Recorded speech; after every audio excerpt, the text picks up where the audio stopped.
Hello everybody, welcome back to Go Card Reviews. We have returned here with another episode of the Scrap Ball.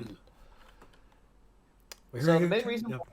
Yep. main reason why we're doing scrap pulls at the moment is because, well, currently, as of this recording, in early February, there's not many sets to cover. We decided we're skipping Ilya because, honestly, yeah, we felt that Ilya would not be a very good topic to cover on this show. So we decided, you know what? Let's do the green problem instead. Right, so I guess with that, we're gonna go ahead and, get some background stuff out of the way here. Green is one of the four main colors represented in Weiss Schwarz and is known for its ability to gain extra stock and manipulate the clock. However, in more recent years, green has appeared to take a bit of a backseat, with its once exclusive roles eaten up by other colors or just disappearing outright. Furthermore, green has appeared to have suffered as a result of a lack of modern and powerful climax combos, utility cards, and finishers, along with being relegated to the color for army or meme archetypes within a neo-standard title that it does appear in. Tis a shame. Poor green in this case. Yeah, that's basically what's gonna be happening here. So, alrighty, let's break it all down. So where is the color? So due to thematic reasons for with some neo-standard titles, Bushiroad has chosen to minimize the color's presence or exclude the color entirely. So we have two example sets: Item Master Cinderella Girls. There's literally one card with green, so that's literally. I mean, you can pretty much count that as excluding green. And Love Live Sunshine has 0 green cards, and that has like 700 cards. Right. So, and we could describe the thematic reasons for these two specifically. So, Idol Master Cinderella Girls has the main three types of passion, yellow, cute, red, and cool, blue. Makes sense. There's only the one green card. It's just your assistant. Is Chihiro? I can't remember what Yes. she does. So in the mobile games, she's kind of like there to. She's kind of like your secretary in a way, kind of. Well, no. I know what she does in the games, but Okay. her card. What's Her it? like What's it a backup that got you an event? The stamina drink or something.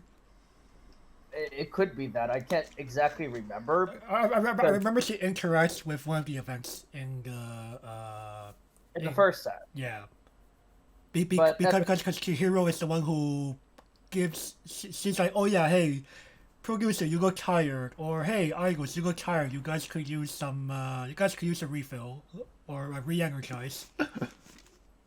so if I remember correct, well again, Chihiro is kind of serving the same role that Ritsuko did back in 765, even though she's not one of the idols herself. Right, Ritsuko, I would not. Yeah, like they're similar, but Chihiro never becomes an idol. It's the Right. difference. And we have our fabled Love Live Sunshine. It's separated by years, so there's obviously so high school in Japan is three separate years, 3 separate tiers. Boom, boom, boom, boom, boom. That's why we don't see green. Right, they decide, for this one, the first years are yellow, the second years are red, and the third years are blue. Unlike original generation, which is split up by green is the third years, blue is the first years, and red is the second years. Hmm. So, legitimately speaking, I like it how you picked 2 idol sets for I, this one. Just like, I was trying to think of others. I was just thinking about the first two off of my head. Come on, well, again, that makes sense. I can't blame you for picking these 2. these are like the easiest ones that come in mind. There are obviously other ones. Oh, plenty. I mean, one in recent memory is Adventure Time. Where's green? Yeah, Adventure Time does chooses to actually have green. In that one, the cards are split along. Yellow is for mainly Finn and Jake. Red is mainly for the royalty, so Princess Bubblegum and Marceline, and a bunch of the other royalty. And blue is pretty much Ice King and Co. His trolls, basically. Yeah. And his trolls. Right. I mean, anyone who's read Blue or watched the Blue review, yeah, Blue is terrible at Adventure Time. Outside of like there's like a few diamonds in a row for Adventure Time. But you're mostly digging through a sea of oof. Right.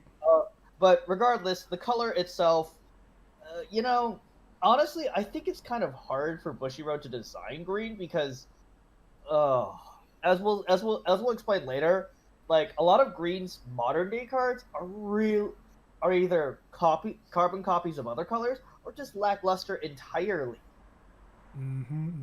I mean, as a semi long term player, you know what? Where's my black, Bushy? Where's my black? Really? That's the Yeah. you could bring that up here. Where's my black? Yes. Where's my black? Yeah. Unironically. Yeah, where's my black? Oh my goodness. Oh, come on, man. At this point, you might as well tell them to just make an actual white. Change yellow to white. There we go. Oh my goodness. But you see, you do know why they don't actually do that, right? Yeah, why don't they? How about I point you at the card game's name? Yeah, that's true. I can't tell you anything else beyond that. Oh, god damn you. Where's my black? Anyway, let's but get right regardless, yeah. regardless, green is kind of green is generally like even that sets that have green is generally not the best color overall. That's usually one of the other three colors. Mm-hmm. Most players actually regard, especially in Japan, red as the best color. Mm-hmm. But sometimes Japan isn't always. Newsflash, people! Japan isn't always right about this fucking game. Mm-hmm.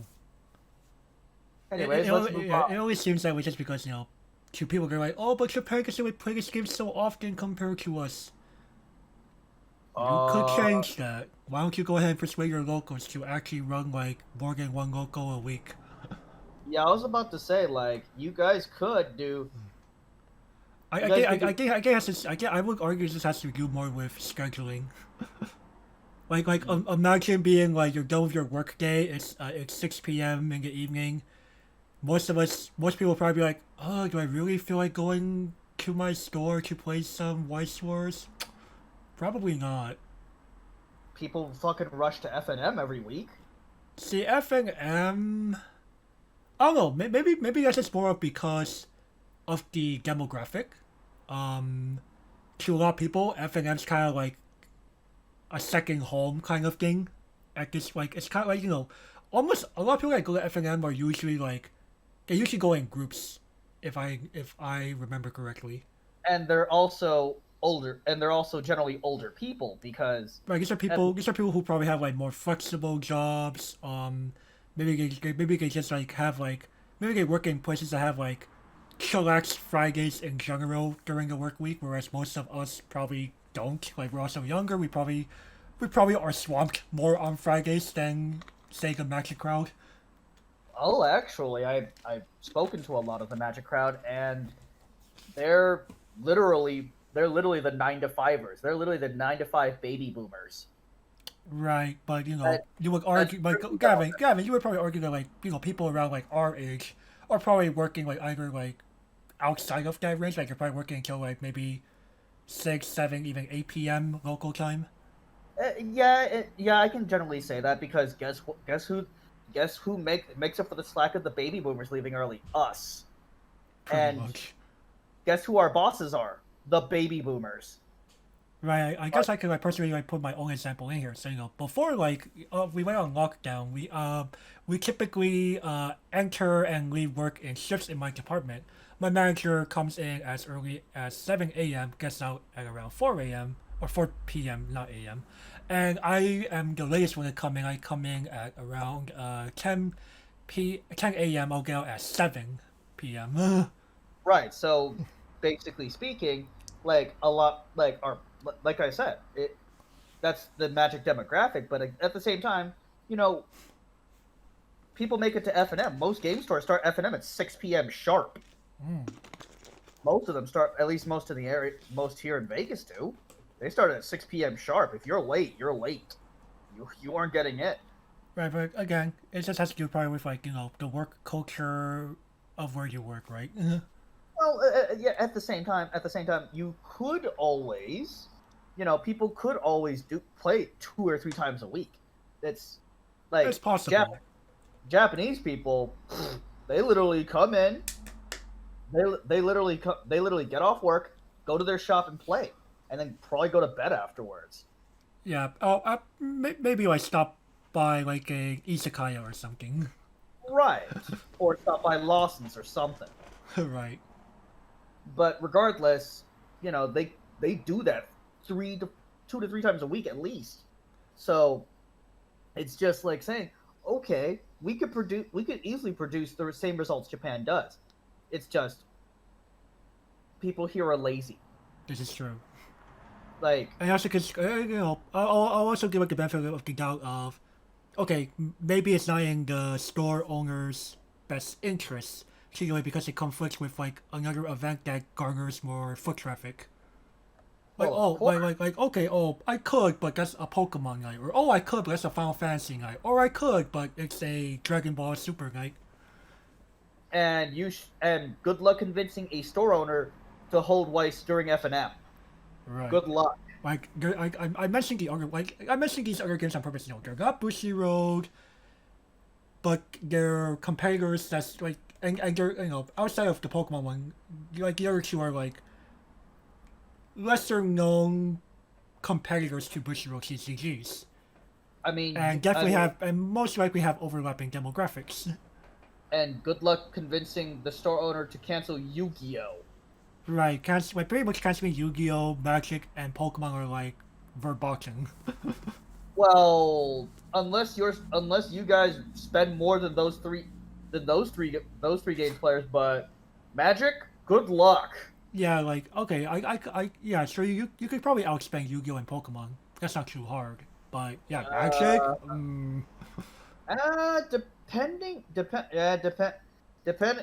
on which meta it is, people might be blowing that money for that Ash Blossom, man. No. I don't even want to know how many prints that thing has now. It's probably like Path to Exile many or more. Yes, but Path to Exile is still expensive, and we both know that. Anyway, well, so is Ash Blossom. Isn't Ash Blossom like 80 still? No, not that bad. It's probably like between 5 to 10.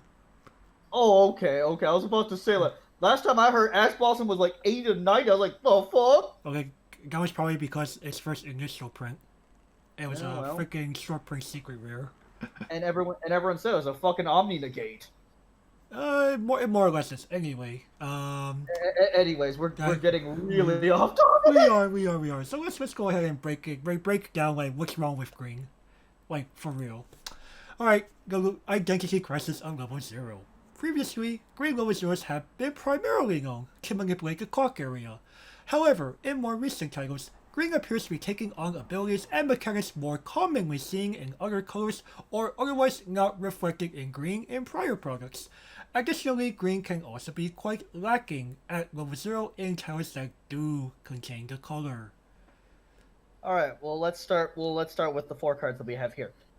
Miku from Gochujin no Hanayome. She is an on-death Crystal. This is typically a red ability. Very red. Like, Now, hold on. now in Gochujin's case, green. The only reason you play green is because of, realistically, in my opinion, JC. Like, JC is so good that you don't play green for basically anything else. Sure, one could argue Fugo combo or Lion's Match. But, like, Lion's Match is kind of take it or leave it. Fugo combo? FR? You gonna play green for Fugo combo? Like, what's wrong with you people? Fugo isn't that great. Like, sure, Fugo combo is probably the best thing that Gochujin has. But at the same time, Gochujin also has alternative combos you could play. Oh, but it's on a gold bar, man. Yes. And gold bars are a pile. Which we will explain more about the gold bar later on. Yeah, I was about to say in fact, we'll have an entire episode dedicated to my personal hatred towards gold bar. All right. Let's move on regard- to. Shall we go ahead and move it over to Sally here? Yeah. Yeah. Hold on. I got a little bit more bitching about Miku to do. All right. Like there is no other reason to really play green and go to but I'm really hoping set 2 changes that. Like this is not a green card. This is not a green card. This is not even a good card. Let alone being flavorful or on color. Right. Like, it's just very very vanilla utility. Not even very good utility, to be honest. Overall, no. All right. In that case, I'll move on over here to Sally. So Sally, since I go with 0 here, that allows you to play climaxes regardless of color. You can play your gold bars without having green in your clock. Congratulations. And when you play a climax, you may discard 1 to draw a card. And she's also a self-tap search brainstorm for game characters in the Wolfery title. Okay, let's point out what's going on here. First of all, what's this Phyrexian thing going on?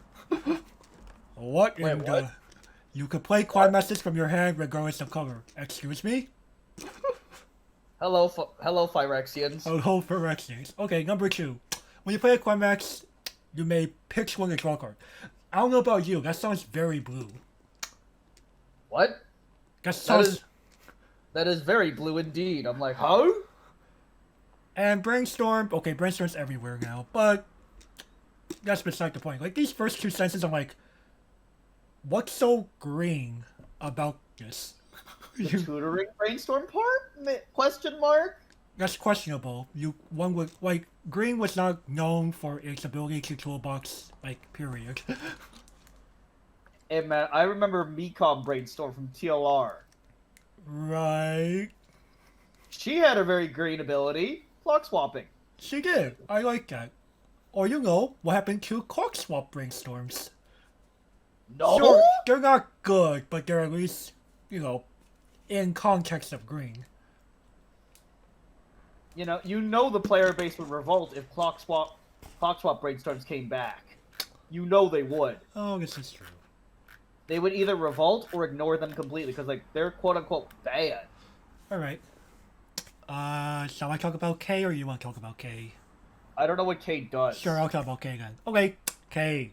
K in Kaguya-sama. Alright, she is a clean cut, number 1. Number 2. She's also, let's see here. Okay, beginning of your opponent's attack phase, you may mill 1. It's a mill runner. What? It's a mill runner and a clean cut in 1. Yes, I am not kidding. No. It's more of why is this green? Here's the thing. At this point, we've seen clean cut be on all sorts of colors. Period. I don't think clean cut has ever had a real color identity, nor has the mill runner. Right, but really, typically I associate clean cuts with mostly being blue or yellow. Do you know what color the original clean cut was? Red, if I remember correctly. Correct. So I think that goes for statement out the window. Hey Matt, I said I associate with. Okay, sure, fine. But at the same time, green? FR? I was going more of this K just doesn't feel distinctively green. No, it doesn't feel green at all. Right. Moving on to Sumi. So, let's see here. I believe she is on attack reveal if it's a guy game plus 2K. 2K and she regenerates. That's not green. Or rather, Sumi's one, Sumi and K are kind of in the same category of, okay, you two do things, but you two don't do very green things. Wrong game for regenerate to be green. Wrong game for regenerate to be green. I see what you did there. Hey man, And man, what creatures typically regenerate in Magic? Green, True. and they're mostly trolls. Thanks, Thrun. Yeah. So like, it's like okay. So Miku and Sally have like this problem of they're pretending to they are they are other colors in Green's clothing. And K and Sumi are examples of we're green in name only, I guess, or rather in color only. It says green on the box, but these cards sure as hell ain't green. Right, like there's something just like it's not they're not clock bombs, they're not on play manipulate your clock, they're not alarm, they're not like Now, of course, I'm gonna play devil's advocate for once instead of doing the bitching. Alrighty. So in Bushiroad's defense here, what can they realistically do with clock access that promotes cards being played that are green? Like, they can't really do that much because the player base just won't play them otherwise. Right. Because if I remember correctly, all of these cards are at least rare. Right. Yeah, these are all at least rare, correct. So, at the same time, like, for example, like we said with Clock Swap Brainstorms earlier, do you honestly think the player base would accept the return of Clock Swap Brainstorms, especially on higher rarity cards? Like overall, they would have to like do something amazing on top of that. Largely, they would do. Most players would just ignore the Clock Swap Brainstorm sentence and just play it for the other ability. Right. Like that's just the sad reality. Like the game has gotten so powerful that clock access is virtually meaningless now. Right, and level zero is like they could like try to go back to like Green's ability to ramp, but that's not likely going to happen either because Bushido typically like locks ramping to like mainly one of two things.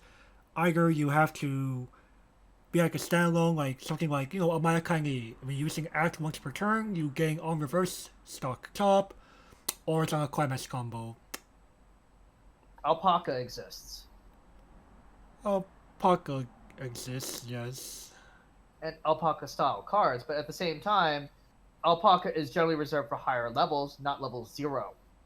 They're not going to let you generate stock at 0. Mm-hmm. Even if it's fucking blind. Right, but Bushido seems to think doing that before 1 is apparently too imbalanced. Unless it's on a combo. Right, but then most people wouldn't dare to place that combo. Right, so, Bushiroad's a business. And they know what people play and they know what people will play. Right, like even if they don't show us, like even if they seldom show us the numbers, they have the numbers in front of them. They have the numbers, and the set designs clearly dictates,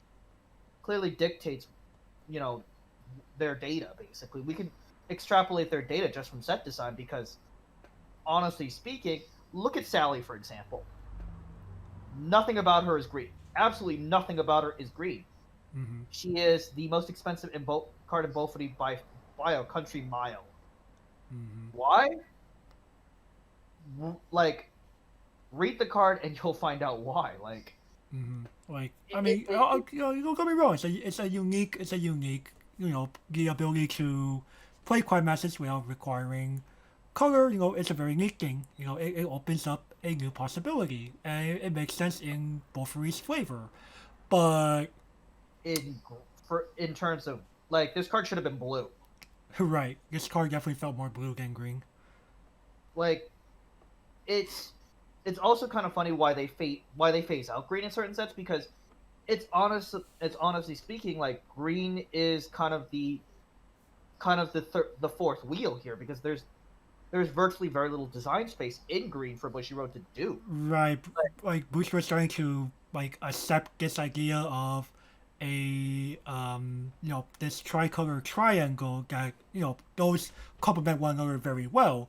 Where green's kind of like, we don't want to force the quadrilateral here. It kind of throws everything off. Well, It'd be a very, very unbalanced quadrilateral.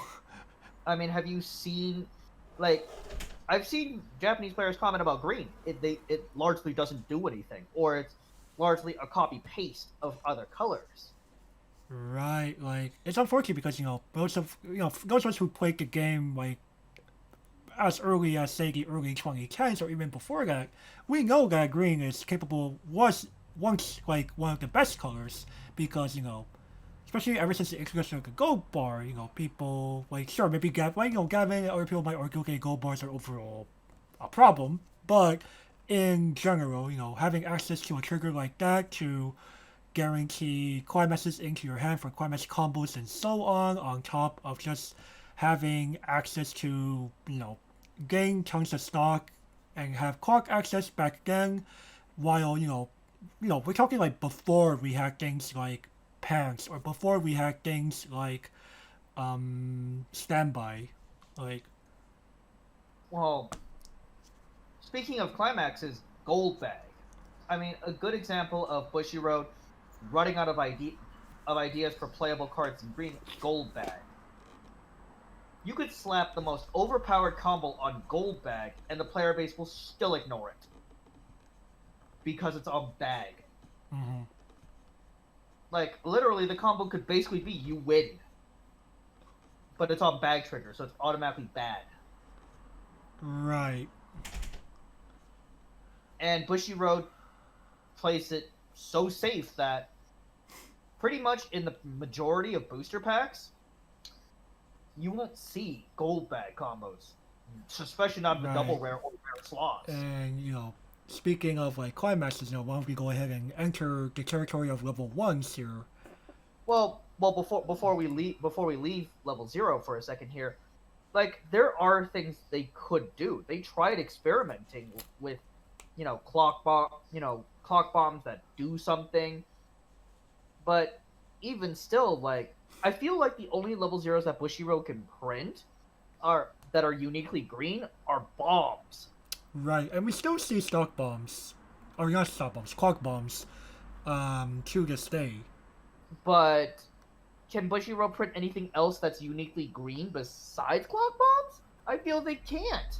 Look, well, okay, there's an ability that they've been toying around with for some time, since like, either late 2018 or 2019, of give a character the ability of when it reverses a character, heal the opponent to clock kick that character.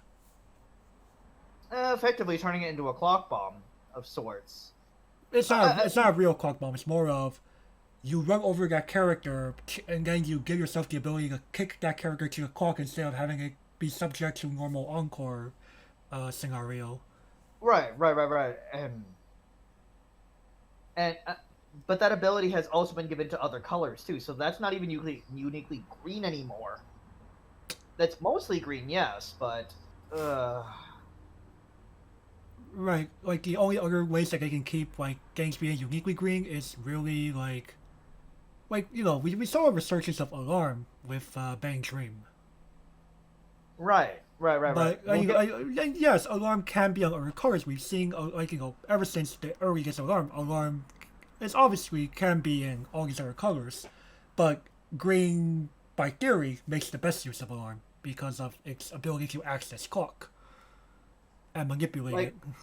I feel green's downfall at 0, and why clock swap brainstorms aren't good, is because the game is too fast now.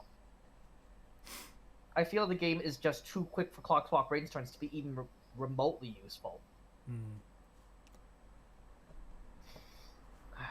I'm just sad that green is becoming more or less a carbon copy of other colors. Especially at 0, yeah. Especially at 0, but we will see. There's some more problems later on. Oh boy, like this is just scratching the surface. Let's move on to level 1. Jerking. You call these climax combos? In recent years, green has not been known for its climax combo options at 1.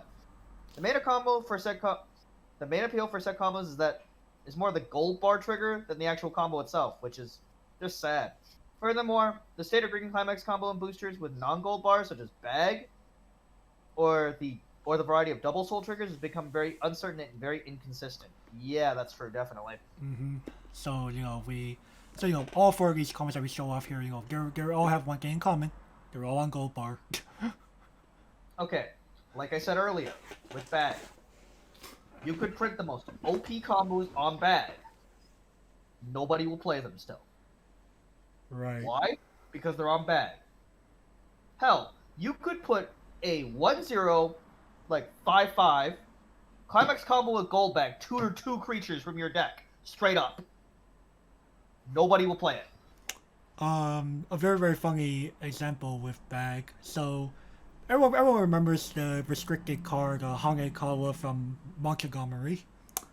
That's on bar, isn't it? It's on bar. Yes. I'm gonna bring up why. I'm gonna bring up like why bag seems like I'm gonna bring up like the part of the whole bag being bag. Imagine the same combo. Stock two characters away room. Why put it on bag automatically makes it quite inferior and unappealing. So imagine taking the Hangekawa profile. You keep the climax combo part, but you switch it to bag, and you also give the character hand encore. It practically sees no play. Wait a second. What's the did there was an exact copy of Hanekawa in Princess Connect. And that's on a gold bar, but you need to have a specific card on the board to do it. Right, you need the Yuki. Yeah. Where the example that I'm talking about Rung from Girls Band Party 1. Oh, no wonder why I've never heard of it. Right. So that combo, they took the Hangekawa profile, put it on gold bag, and give the character hand encore. And she gets relatively beefy if I'm not mistaken. But because she's on a gold bag, it's just automatically less appealing. Like I said, well, Hanekawa, even by the time Ran was printed, wasn't all that great. Right. So you have 6 more stocks. She's a 9K with character hand encore, and with the gold bar, you stock 2 characters from waiting room. Oh, okay. It says specifically green characters, but still, it wasn't like Bang Dream had bad green characters all around. The Kasumi Mocha deck was a good deck for a reason. But at the same time, like I said, you could print the most OP combos on gold bag. Nobody will play them. Like I said, the earlier example of on attack, you tutor two guys, no ditch. Straight up, no ditch. I doubt it would be played. I doubt it. Mm-hmm. Why? Gold bag. Gold bag. Oh. They're like, yeah, I think I'll stick with the +1, thank you. Right. You mean your cantrip? Okay. Right. And speaking of cantrips, 3 of these are actual cantrips. One of them is you don't even get real advantage. Let's see here. Okay, so again, this is also part of a continuation of the problem from level 0. None of these combos are green. They're only green. They're only green because of trigger and they being green in color only. Okay, so let's take a look here.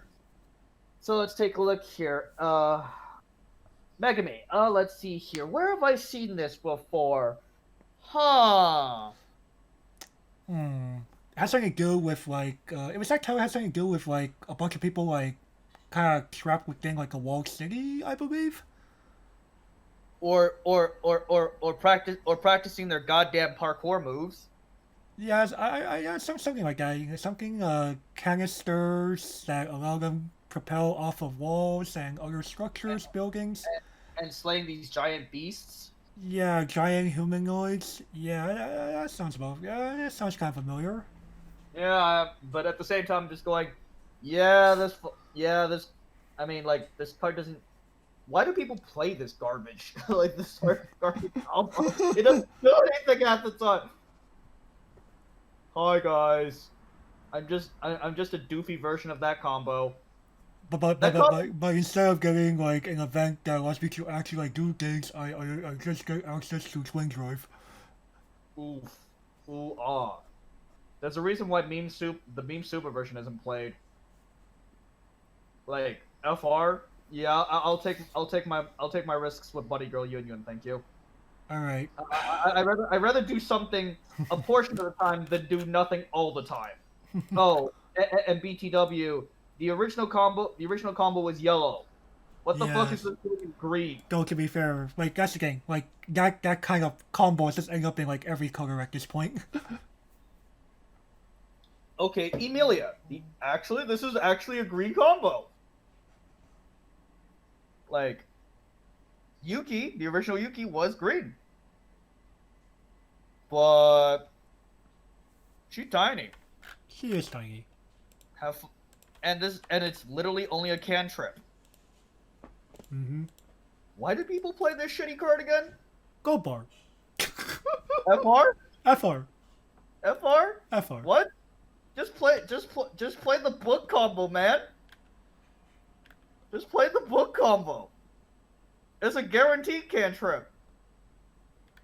Oh shit, I have to pray. I have to pray my opponent has something for me to reverse, otherwise, oh fuck. Right. And okay. At least the Pokemon Movie here, at least the Frozen Bonds Pokemon Movie here, it does say discard a green card. Yay! Right, so it's actually on flavor. Hey, look, you can pitch this thing called a gold bar. Yeah, Fuck this. you have 3 gold bars saying, hey, let's go. Fucking go, boys. Hey, let's get some actual stonks out of this card. Yeah, that's the idea. If I have reversible targets, that is. Fuck. Alright. Inferring your opponent Unga Bungas, well, they could have 2 things out for you to kill.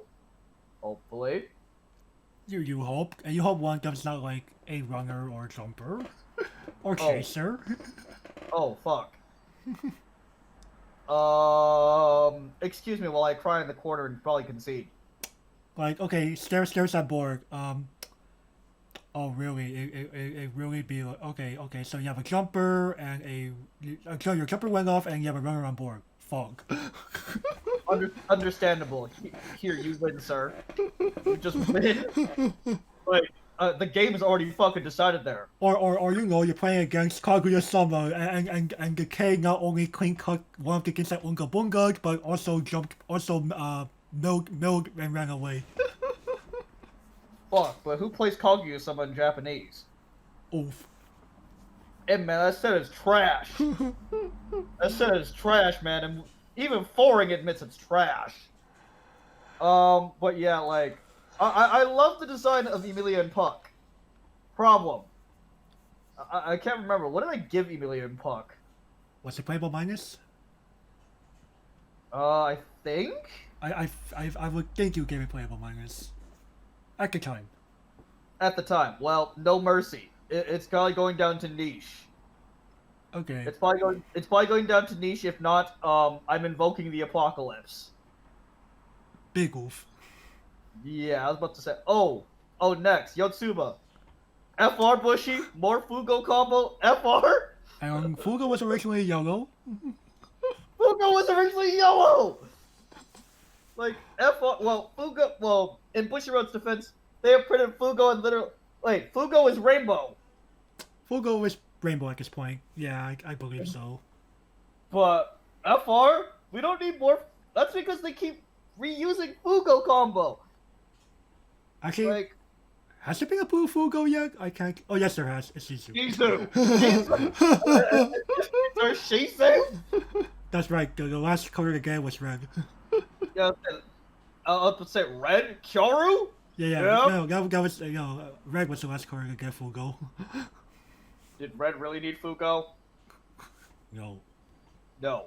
But fact, to be fair, Fugo is red is the Fugo is basically a red ability. Wait, why the fuck is the original yellow then? Because the thematic reasons. Right, because 8 golden wins. Oh, God damn Ding. it. But at the same time, I'm just going, oh, Actually, oh now God. I think back. Oh, okay. Getting back to JoJo really quickly here. I feel like this had to do more with like the color of like their hair or their clothes or something at this point. Well, Fugo is a blonde. Yeah. So I'm just going, actually, you're right. The color of the card is the same as the guy's hair color. Almost all the time. Not. We will see. We will bring a JoJo card up actually. But General rule of thumb. right. Rule of thumb. Yeah. Rule of thumb for the most part. Yeah. JoJo cards were mainly because of the color of their hair. Yeah. But I'm just going, wait. Like, Fugo combo is not green, yo. Right. Nothing Like, uniquely green about it. And Princess Connects Kokoro is basically a Lola Fin variant. is Lolafin that grows. Yeah. Nothing too green about that. Wait, well, green does grow. Green grows, but green typically, when green grows, it typically grows to be permanently big. Not just, oh, hi guys, I'm easily destroyed. Right, green used to be known for having a bit of bulk. Yotsuba, yeah, easily destroyed. Yeah. 4-5 complex, FR. And like, that's another thing. When was green the color, let's go back to Make Me really quick. When was green the color of I'm gonna run away? No? I don't remember that shit, man. Right. Like when I think green, I think of like Rider the deck. Like, Rider.deck. Yeah. Have fun getting past these walls. like here, 9K unbombable. Vanilla. Like, Wait. imagine Iskandar running away. No. Like, no, that is green. Iskandar? Oh my goodness. Wait, what? I distinctly remember asking Justin, wait, Justin, did you just summon a vanilla? Yes. Does it do anything? No, dude, it's a literal vanilla. But then when you ask for power and toughness, 9,000 unbombable. 9,000, unbombable, cannot side. What? I can't kill that! Exactly, that's the point. Oh. So... what would you do against it? Probably crash, man. It's fucking Rider. It doesn't do anything. Don't be scared. But It's at the time that it was a decent deck, few decks could actually compete against it. Because when it board Mega, a lot of people were still unironically playing 2K ones. What? What? Because Love Live was still running amok. Yellow Love Live was still running amok. What? What dinosaur stories are you bringing up, sir? I still remember fighting Rider in World War One. Well, that's more of the choice of the. Well, let me think about this. That's more of the choice of the player. No, not necessarily. Rider wasn't bad during World War One. It wasn't. She wasn't terrible in World War One, but like, well, again, it was mostly. Again, dude, what do you describe toilet paper as? Vanillas.dec. Literally. Right. It's literally. I'm just like going, what does toilet paper do against Rider? It just tries to outplus them and eventually try to win board back at 2. Yeah, he's like, okay, dude, you win board at 2. You have these bulking behemoths in black dresses that I can't kill. Literally, I can't kill them. Right, because we only have so many writers back then. and the twins don't help. The twins don't really help me against those things. The 9Ks can't fucking kill them. Hell, not even my early play kills them. What the fuck? And you have counters to protect her. Right. Yeah. So pretty much you win the later half of the game. Mm-hmm. Crash these shitty 1-0s into Rider. Who cares? Or even your zeros that you're just using to deck fix. And man, I played 4 Azusa in 1 turn. He's all like, "What the fuck? Wait, what? That's your 4th Azusa, sir." Yeah, I'm about to refresh again. We're at level 1. This is your 3rd refresh. Yep. Hey man, I gotta set up for level 2. F4? Yep, cancels twice. Oh, perfect. Perfect. Took 3 damage. Perfect. Heals it off. Oh hi. No, but like like Ryder felt more unique. Ryder felt more uniquely green than any of these cards. I'm just going. Right. And like if we're talking outside of the gold bar, like Well, like oh, go ahead. it could be on things like they could be could be gold bag running around from time to time. You might see stock a level 1 or lower character from waiting room +1 so to all characters, or What? I don't remember when this phased out, but at some point it did the 2K1 to 2 characters. You mean the 3K one? It was 3K1 to, well it was 3K1, it would be 3K1 to 2 characters. Yeah, 3K one to 2 characters, green only. Green only, yeah, that's right. But at the same time, well, so there are a few non-climax combo green cards. I'm just going. The Sakura Clock Bomb. That to me feels green, but not. Like, obviously, the Clock Bomb portion is. Mm-hmm. Pitch CX Salvage? FR? Yeah, that's like, wait, that's like, That's not green. what happened to this being mainly red? Or blue. Actually, we've seen it on yellow cards, too. Oh, god damn it. That's probably become rainbow, but but in most titles, like especially like in the majority of the game, it's traditionally been red. Like, I think Bushiroad is just trying to bleed all effects into all colors at this point.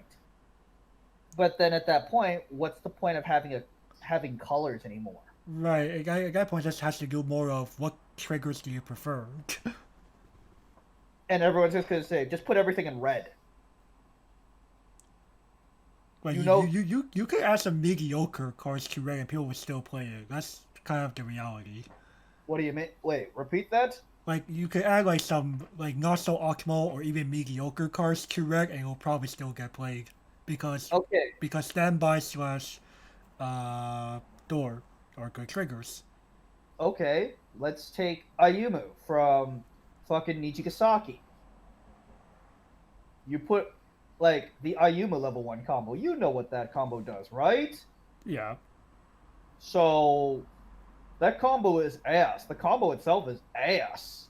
But you would still see people attempt to make it work just because it's on a red trigger. It's standby. Yeah. It's literal. I'm just like, they're like, ignore the combo, play only for the standby. I'm like, what? Like, that's ridiculous. Like, sure, we made a similar argument with, Orange Mermaid Shikatakami from like Sunshine 6th anniversary. Bunny Girl Yun Yun is not exactly terrible as a combo. It's not. Terrible. Like, it's better than Factor Fiction. I'd rather have that over Factor Fiction. But Gavin, you know I'm probably right in that we will see people unironically attempt to make Ayumu work. Oh, of course. Dude, people made the Bean look like an FGO who they play the ass Fugo combo. They play that ass Fugo combo just because it's on standby. Like red triggers, like it's a similar mentality of, some people just play these 4 combos with 0 mainly because they're on gold bar. Same standby's kind of a similar deal in red.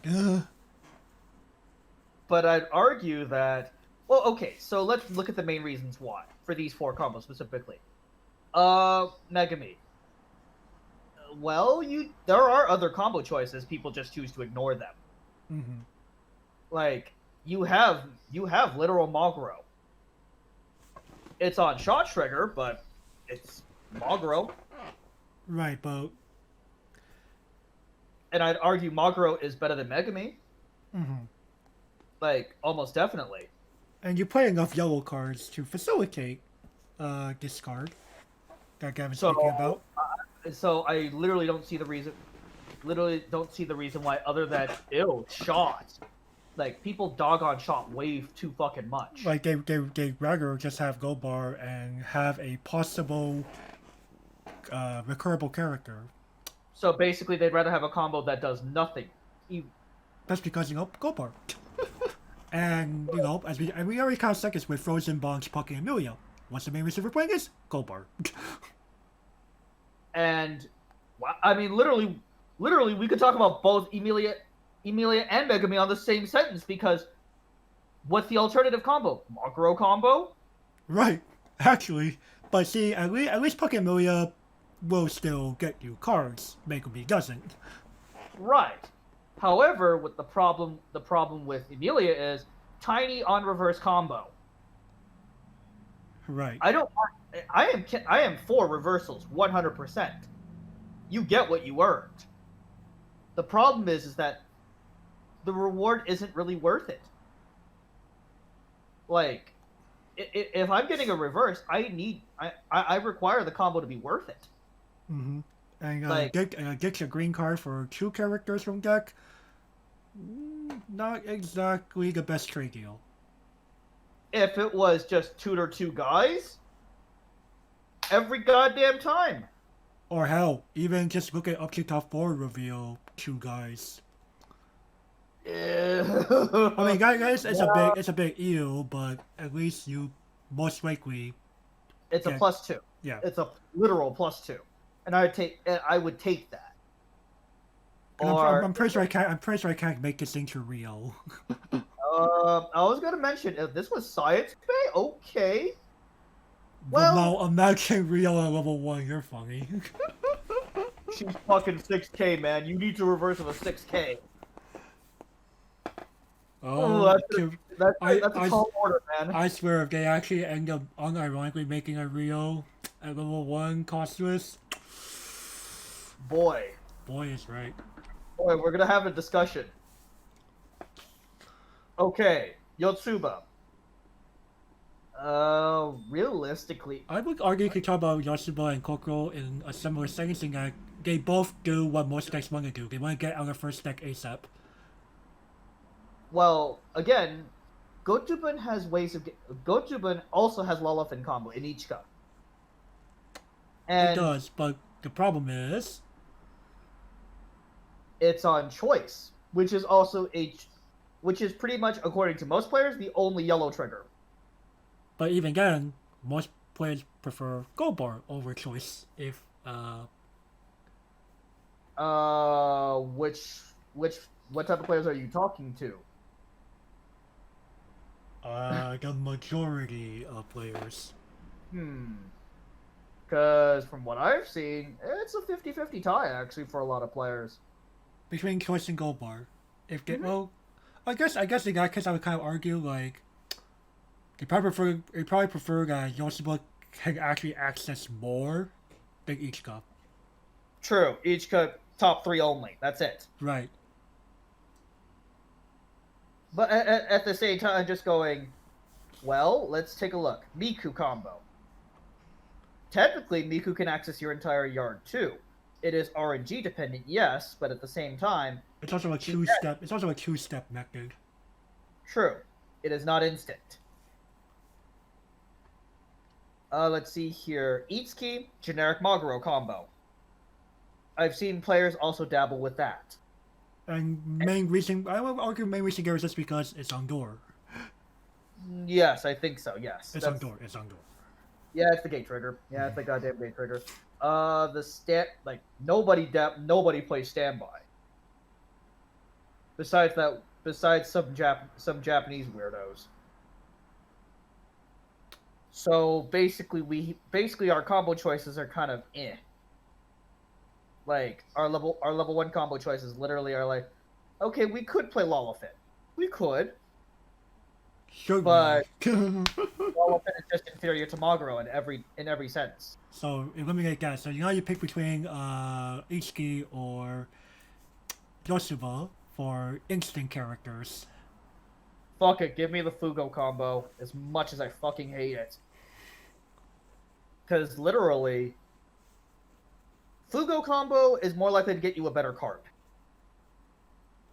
Mhm. Even, like, in most cases, like, even if I roll 00 or double climax, well, you know what card I'm grabbing. Right.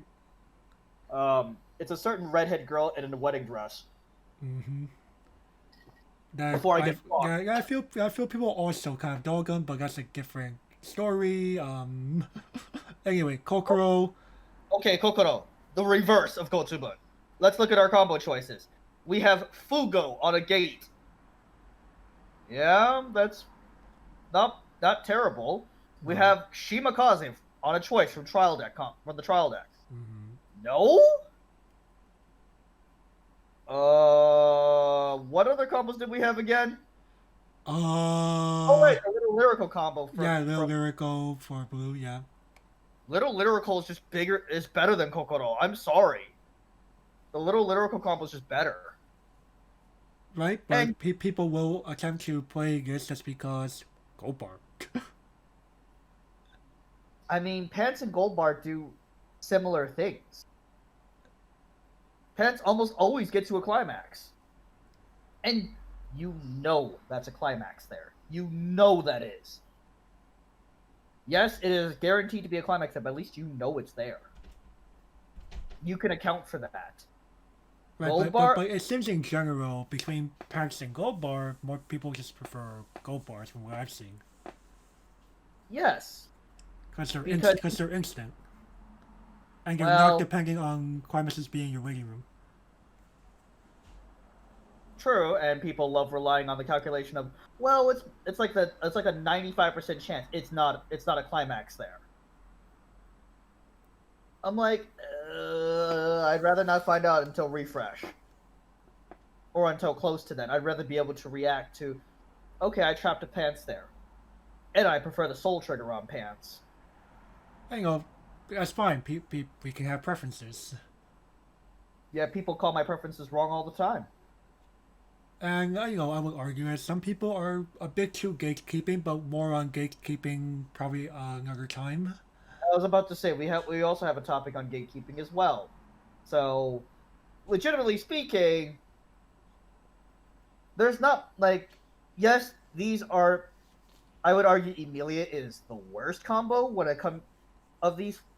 I would argue Emilia or Kokoro is the worst because you have much better alternatives. But the other two, well, actually no, I'd argue that the only really acceptable choice amongst these four is Yotsuba. Right. Like the other three, you can replace pretty easily. Mm-hmm. And yes, I'm unironically suggesting trying out the ADD Maguro combo in Saikano. Though honestly though, I have a bias against the remaining Saikano players anyway. Exterminate them. Right. I'm just like, Or, you know, go play a different Psychono deck instead of just, you know, why don't you, like, you know, play fairly. Play fairly. like, guys, come on. There are other decks you can try in Psychono. Not just, oh, herder, this is what Japan did. Right. Not just, I'm just gonna try to, unironically cancel a tongue at level 2 and 3. And pray I do not go up against the standby matchup. Or have fun, memory erased. Or yeah, if anyone unironically plays like those memory erased cards. Goodbye. Goodbye. Alrighty. Have fun getting buried. Let's move on. Before we move on though, oh my god. You know, some good so before people call us out for being too negative, okay, there are level 1 climax combos that are flavorful in green. that you could play. Yuki from SAO. She's unironically very flavorful. Hell, I don't even mind vanilla Shimakaze in green. Or Mikan combos, because Mikan was originally green. Mm-hmm. The reason why I feel those types of combos are acceptable is because they were green originally. Not fucking Fugo combo over here. Right. And Not not Lolafang. not this fucking bounce back to ham bullshit. Right. So, legitimately speaking, yes, there are acceptable level 1 green combos. I'm not just complaining for the sake of complaining. Mm-hmm. Like, do Weiss Schwarz players care about flavor at all? Or they just care about... I feel the only ones that do are like, you know, mainly people who build single character decks or like OTP style of deck or faction decks. What do you fucking call Shauron? See, that's the thing. I would argue the majority of Shauron players are not Shauron fans. Really? I like Shauron. Yeah, you're the exception, not the rule. Oh, okay. Have you noticed like many quote unquote Shauron lists you see have a very fair proportion of non-Shauron members? Yep. More so than like what we build. Uh-huh. Like they're playing like Daias and maybe Yohanges and I don't know why you would unironically include worst girl in your deck, but sure. well, I mean, there are useful Yohane cards. Oh, there are, don't get me wrong, but at the same time, just like, ew, you put Yohane in your deck. You put Yohane in your deck, like, F4, man? I'm sorry, excuse me, sir, we don't litter our streets with literal trash. Oh, you know, you might see like a fair, you know, almost every Shauron list plays Hangamaru Jumpers. Yeah, of course. Like when I say Yohanges, I'm probably talking more like the Yohane anti-chain stock counter. Or the bomb. Or the bomb, or both. Or the Yohane bounce. Right, but yeah. No, it's kind of like a staple. What else do we kind? Oh yeah, Mari. the 3-2, because people would ironically stand by that and pump something by 4K. I was about to say they're not hardcasting the card. Right, you're standbying it in beginning of opponent's draw phase, give something 4K. I'm just going, why? That card doesn't do anything. They just wanna serve board dominance. Until it gets fucking bombed. Right. Or removed, or otherwise removed. Or blink. Or blink. Like, oh, you thought you were big? Not anymore. I mean, like, it's funny because Japan never thinks their shit will ever get responded to. They really don't respond. They really don't respect answers. They don't respond. They just think that their opponent is invisible pretty much, and they're goldfishing. I'm like, excuse me. Most people would argue that Weiss Schwarz is overall like a pretty solitaire-ish game. And people kind of say that about like a lot of Japanese card games in general. What do you call Yugi? I say in general, I never said all of them. I was about to say, what do you call Yugi, man? Like outside of like Yu-Gi-Oh! Or Dragon Ball, Duel Masters? See, at least in Duel Masters, your opponent has to... It's kind of RNG based, number one. And two, your opponent is usually going to have to set it off. Well, by attacking into your shields. I was saying, my shield trigger, Tornadus Flame. Oh, you mean you don't play Terror Pit? Or Holy Awe. Or Holy effing Awe, let's go, like, no, you're done. You're fucking done, man. No, you want to be an asshole? Manga Nexus. Oh, no! And I'm Manga Nexus saying this Holy Awe I put on turn 2. What the fuck? That's not fair, man. But then again, dual masters is not fucking. Shield triggers are not fucking fair. Oh god.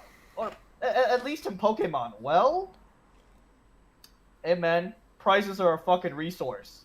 They are, especially with the new GX Pokemon that get you like 3 prize cards in a KO.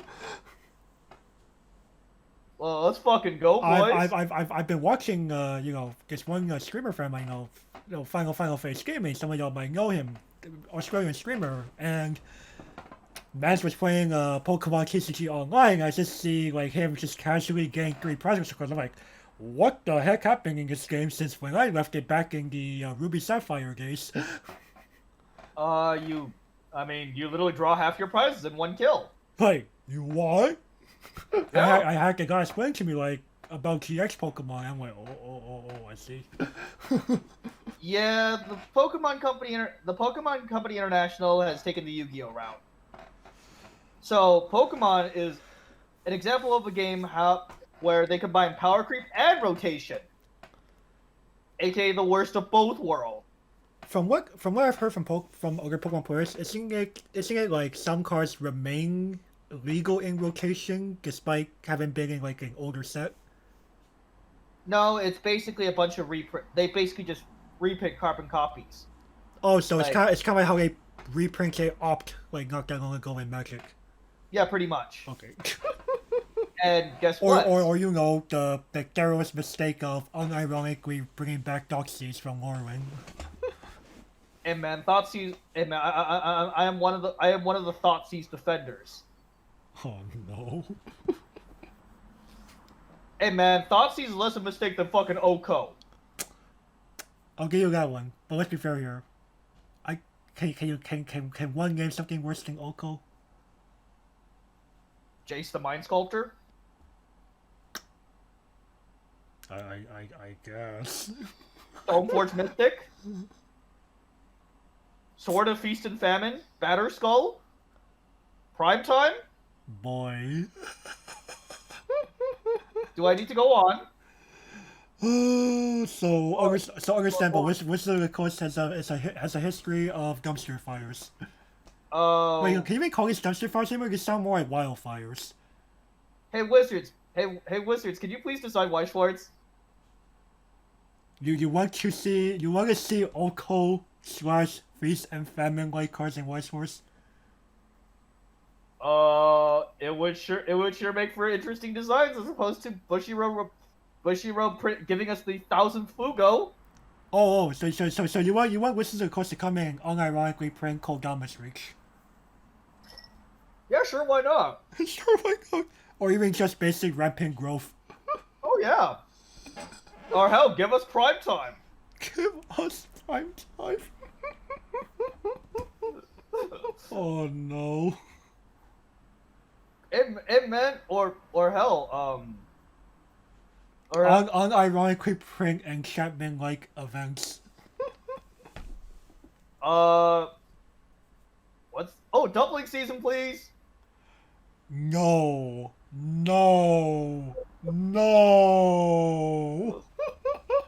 Get the heck out of here. Oh come on! Wait, you'd rather see prime time?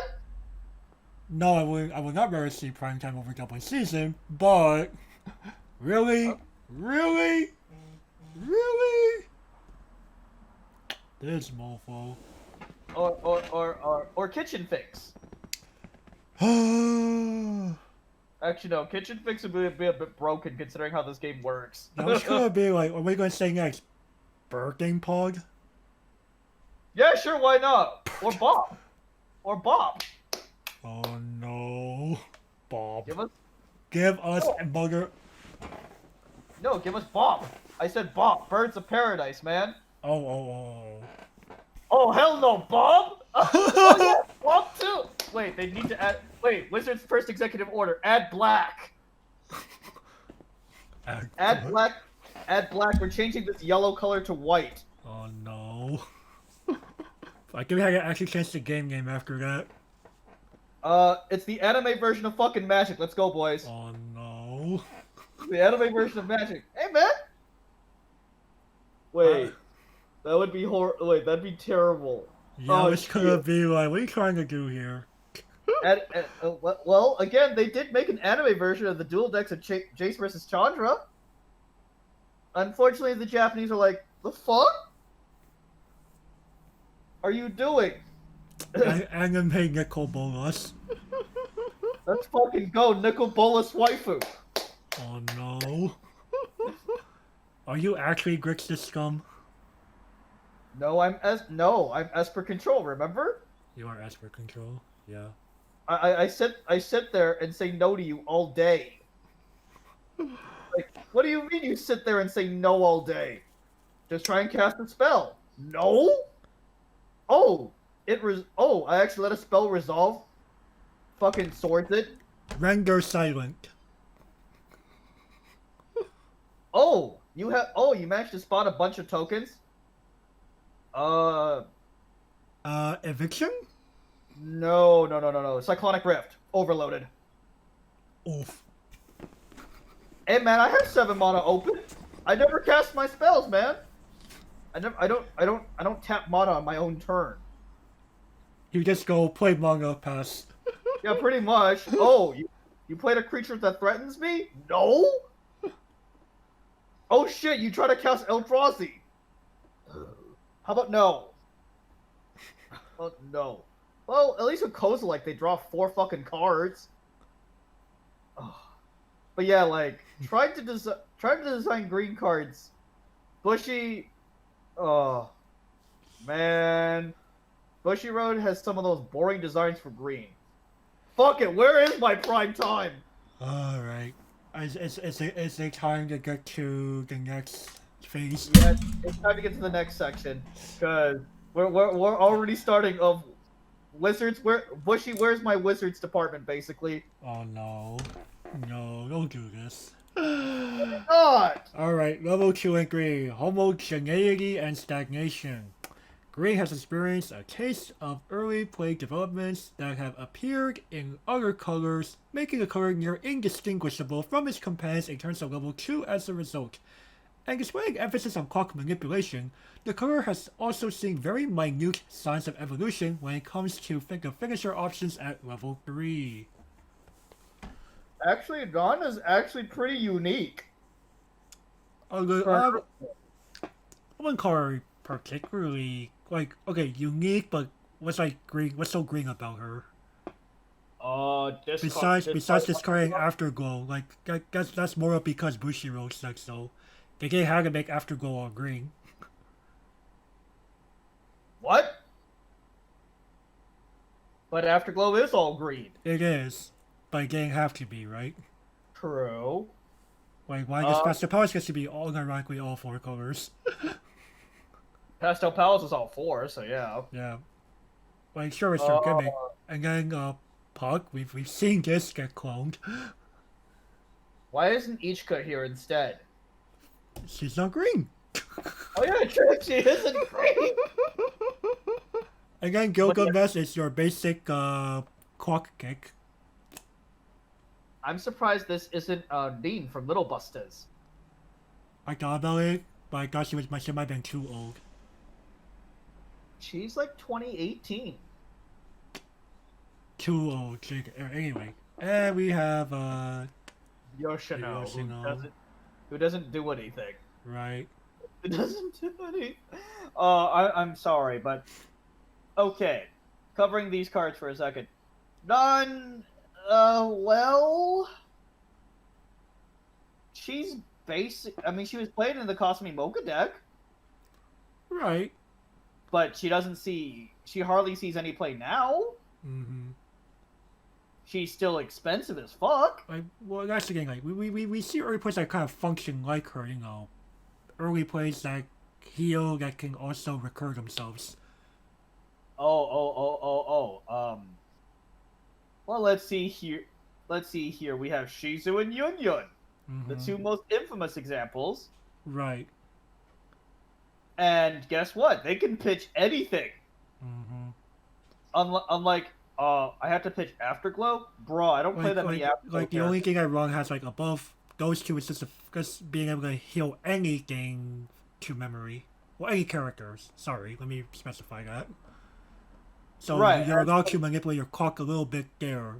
So that's like that's honestly probably like the closest thing we have to like a unique green early play, I would argue. If But not, at the same- if not early play green that just clock gets like I think something from Fujimi Fantasia Bunko does that. I believe also. I believe something. I believe also the guy from Kaguya-sama also does it too. Nice. That's Kaguya-sama. And Fujimi Fantasia Bunko FR man. It's the closest I could think of because it was one of the more recent games I played against. It was one of the games I could actually deal with at my WGP online qualifier. Holy crap! Yeah, unironic green heavy Fujimi Fantasia Bunko. Oh, at least it's not. At least it's not Kadokawa Sneaker Bunko. Oh man, the day I see someone unironically play that. I've already seen that. Oof. He beat me. It'd be like that. Welcome to Weiss Schwarz. Your starting hand is 5 climaxes. What do, bruh? Understandable. I guess I just surrender now. Just surrender now. And all right, good trustworthy puck. Puck. Yo, dog. I don't play ReZero. He's an excellent addition to ReZero, though. Oh yeah, he is like this. He can, Like unironic triple early play. I would say he completes the trinity of early plays, You felt into ram into puck. and you've already healed 2 points down minimum. And on top of having free fresh, so you effectively heal 3. That's so fucking For a stock cost of like net 4. Yep. First 4, you get 3 guys. What? Wait a second. 3 guys, you free fresh and heal down 2 one of the lane to what the? That sounds suspiciously familiar. Mm-hmm. Oh. Hmm. Why does Bushiroad think this is fair and Midnight Ticket is not? It doesn't do additional instances of damage. It does not just automatically kill opponents. Push me, troll. I'm like, Midnight Ticket is more fair than fucking ReZero is half the time, man. But then again, most players would argue, if you hit ReZero, the deck doesn't do anything. Bushiroad has killed off sets in the past. Just because it's a set that you particularly like? Oh, I shed no tears for you, sir. Like, remember, like, yeah, you want to go back to the days of when Disgaea, like, got hit to the point of, like, being able to do nothing? Like, honestly speaking, they're like, what would you even hit in ReZero? Quite a few things, actually. It would be a choose one of 3. It would be blue made hair Rem, Emilio level 1 combo, and Felt and the 2-1 Felt. Or you mean just between Felt and Rem's probably enough? No. I gotta hit them harder. It's remember Bushiroad. I would argue instead of hitting Amelia combo, you hit like some kind of utility 0. Oh no, or no, Smug Luck. Ooh, you actually forcing to play a little more fairly. Like go play that bottom decker bomb, or even the new cock bomb you got in Frozen Bonds. It's like fuck it, you hit Smug Luck. Like, knowing how competitive players think, like you don't want someone like me on the ban list committee. You wouldn't want someone like myself. I'm evil. You will just probably rebuild the meta. Oh. You would probably unironically like turn like something like I don't know. So imagine how FTO somehow becomes S tier with your restrictions. No, so imagine, you know how Riot Games likes to redesign League of Legends every 6 months and change the meta? I don't, because I don't follow League of Legends, but go on.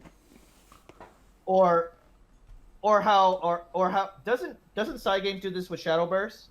From time to time, if they deem that certain cards are either like not seeing enough play, because the class is not seeing enough play, or they think that a class is getting too much play and too much conversion rate in tournaments or something, or high win rates, then they'll make adjustments from time to time.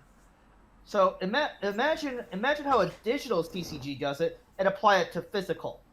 And you would just always say and we will just reprint these, we'll distribute them to your local shop, show them the real copy, they'll exchange it with the equivalent with the new text. No, I wouldn't do that. I would just go, okay, you know how a deck has been doing well for 6 months? I'm gonna take a fucking sledgehammer and start smashing. Like, Saikano wouldn't have lasted 18 months under my thumb. It would have lasted 6.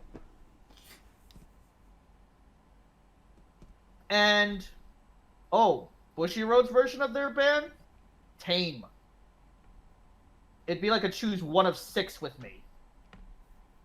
Say goodbye to Saikano, basically. Say goodbye. Choose one of 6. And, Dal? Ooh.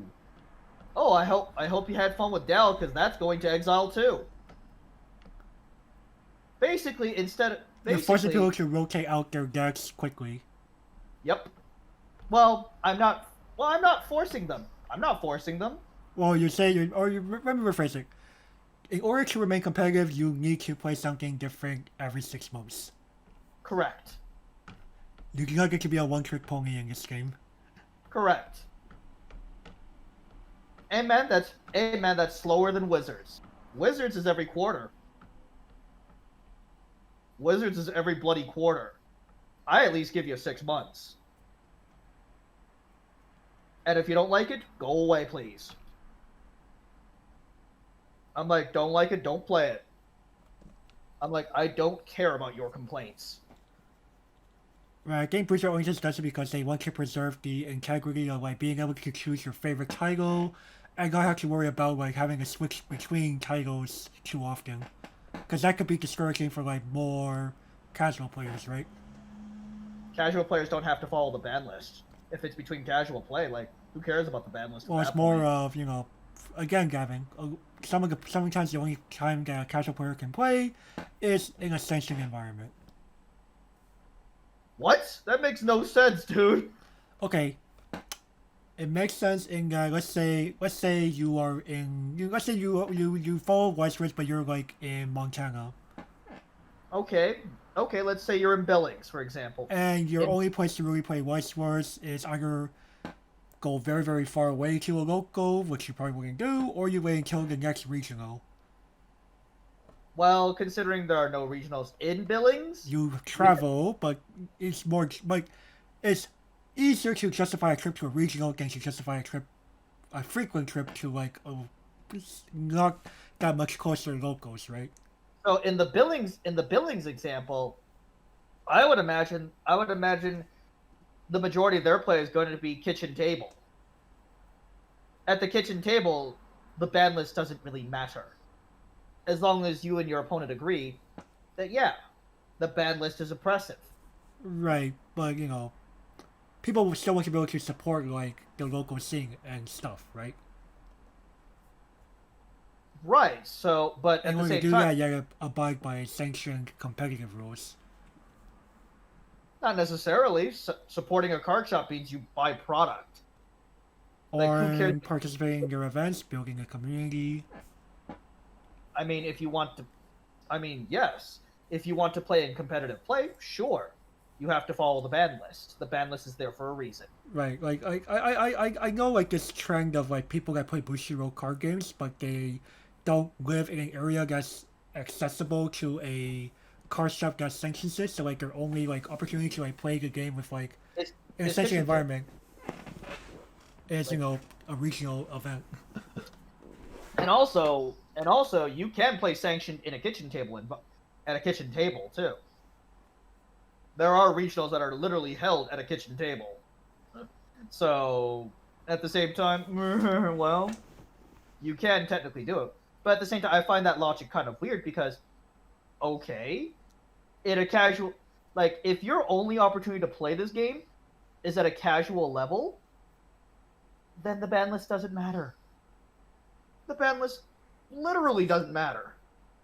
You can ignore the ban list completely. Right, but I don't know. I noticed that, like, especially with, like, I see this problem a lot with in Yu-Gi-Oh. You know how, like, you would argue that a good chunk of Yu-Gi-Oh players are overall casual, right? Right. So And why a would they lot. follow? Why would they follow the advanced ban list? See, I think for them it's just because I think it has to do with like a fear of being left out. Like, it's almost like a oh, this happened. We have to play by these rules, even though we don't have to. Like, You don't have to. Period. In fact, you could still play with Thunder Dragons and Sky Strikers. or you want to go all the way back, go play with your last turn OTK deck, Or Yadalock. or your unironically Yalog at the and pray you somehow still remain friends after that. But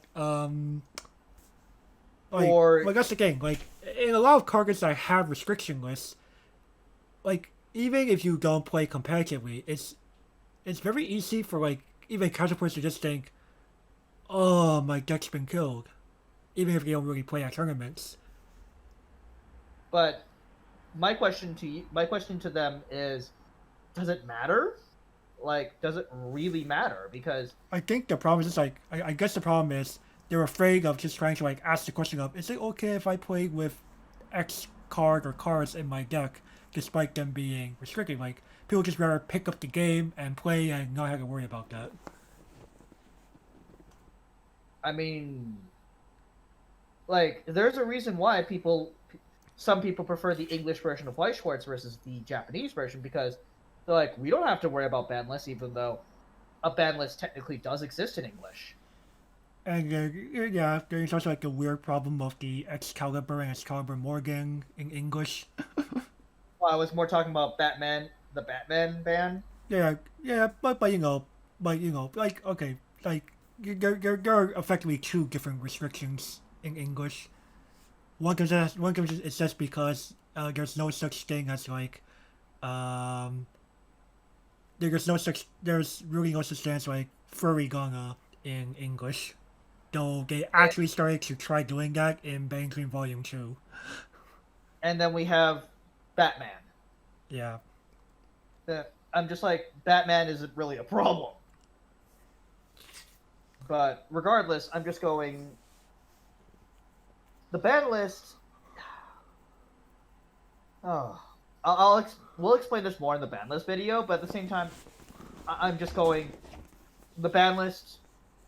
For those of you that don't play at high level comp, just do us all a favor and realistically ignore the ban list. Like, you'll have more fun that way. Honestly, in most cases. And you'll probably also get your profit off of cheaper cards that you can already have them already. Right. So, like, realistically, you get to have, like, unironically, you'll have more fun. You'll probably have more fun playing with banned cards. Like, banned cards are typically more powerful than their non-banned counterpart. So, at the same time, you can have the same feeling that we the competitive crowd did, and don't let the competitive crowd drive your actions. Like, don't let them get to you. Honestly speaking, don't let them get to you. If you don't want to play in tournaments, yet you still want to play the game at a kitchen table level, or you know just play casually at the locals. then Like bad list? like you might be able to come across some people who don't want to play in a tournament that day and still want to play Weiss Schwarz casually. Like, well, I'm almost never one of those types of people. But they exist. Yes, they do exist, and like, well, actually, no. Even I myself will sometimes be like, you know what? I actually don't feel like participating today. I really don't. I easily could. But you'll be like, okay, sure, let's play like some casual games up in here. Sure, I don't mind that at all. Like I But already came out here, why not break some games in? right, but again, there is little. But regardless, I'm just going. It kind of just saddens me, like how even the most you could be like Soul Sleeper, be completely ignorant.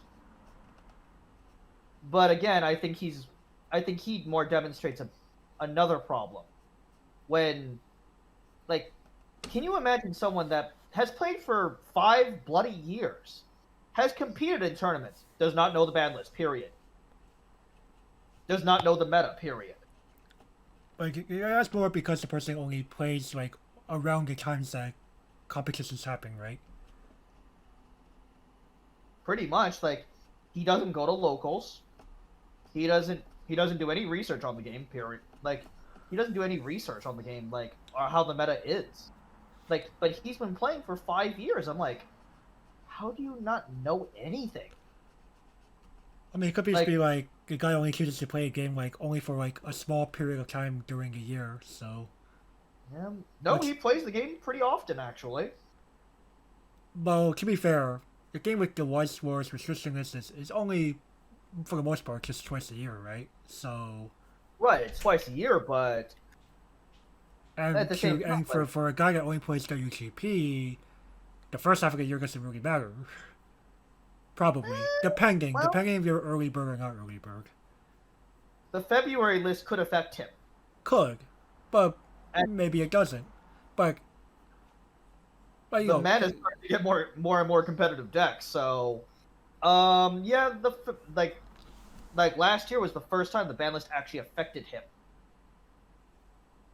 It affected me but quite a bit, but it didn't cripple me. Not at all. But anyways, back to Green. Holy crap, we went off on a long tangent. Right. Okay. So, in terms of level 2, like, there's... Himari is an excellent... Like, Himari from Girls' Pen Party... One. Right, I'm like, I don't fucking know Bong mean shit. I played it at some point because it was good, but otherwise, I don't fucking know. Himari was an amazing card, and she was uniquely green. Yeah, so she had the alarm ability, already pretty green there, and the alarm ability lets you stock a card you have 4 or more characters on the board, and she's also an anti-change clock bomb. Right, she's also a clock bomb, which is green, inherently green. Yeah. Like, why can't Bushiroad print more cards like that? Right. Like, they could have had an opportunity to print a heal ability that's uniquely green. Like, heal to bottom of deck. I feel that's naturally very greenish. Heal to bottom of deck is green? Or heal to stock. Yeah, heal to stock. But that's the thing, like, the first cards I ever made that heal to stock were given green. The first one I can remember is Aqua. Which is blue. Which I'm going, the fuck? Why isn't that heal to bottom of deck? But then again, people would bitch, whine, and moan that Aqua's not that good. Even with a subtle nerf like that, I'm like, is that really a nerf, though? It still dodges anti-heal. But it makes Aqua not go stock neutral anymore. Oh, boo-hoo. Konosuba doesn't need to go stock neutral. It really doesn't. It doesn't care. It doesn't care.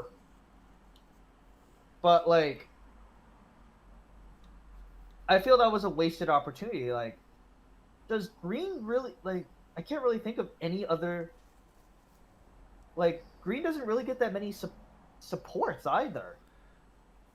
Right, like things that have kind of helped Green would be, like, what do we have recently? There's the, 3-cost count, like, sure, there was things like a 3-cost counter event in Summer Pockets. But that's another thing. Like, that in itself is not uniquely green. That's not green. That was seen in card captors. Hell, it's being all sorts of different colors at this point. Anti-damage counters are in every color. Even red. Yeah, even red.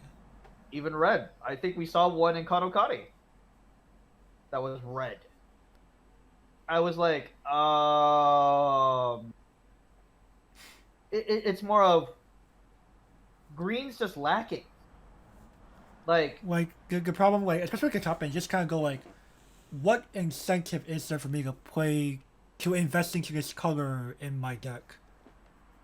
Well, let's look back throughout history. Remember the Inuyasha finisher? Yeah, that was pretty. That was That definitely uniquely that, green. that was green, Yeah, and that was actually pretty good. right. Like you not only kick a character to clock, you kick climaxes from the opponent's deck to clock. Like that was one of the few instances where I was like, okay, I'm fine with that. Like It that. does. That was good green design. It's three instances of damage on one card. I think Kyokai no Ringe was definitely like that was like one of like that was definitely like a very very good highlight in green design But overall. unfortunately, though, they're never going to reprint that card. I don't think, at least. I think I did it one more time and then stopped. I don't know why, because again, clock kicks are some of the most inherently fair cards there are. Right, but instead we're just getting things like Gilgamesh here, who just pay discard to the clock kick. Like, does the player base hate climax combo clock kicks so much that they're pretty much forcing Bushiroad not to print them ever again? Like, wasn't like the last one we kind of saw was like Sugumi in Banging Girls Band Party Volume 2? The Fever, Clock Kick, and Burn one? I'm trying to think if she was more recent or if being from Little Buster's more recent. Girls Band Party Volume 2 was like 2019 or something, right? Oh shit, yeah. Okay. But again, nobody paid any attention to that card. That card is 50 cents on Ute right now. 50 cents or $1. Right, because other games just stood out. Like, green's just overshadowed. Like, nothing sounds that impressive about Clock Kick and a Burn one. I mean, Even though that's effectively 3 instances on a single card. they'd rather play Cheeto and Cocoa. Even if it's on reverse for both of them.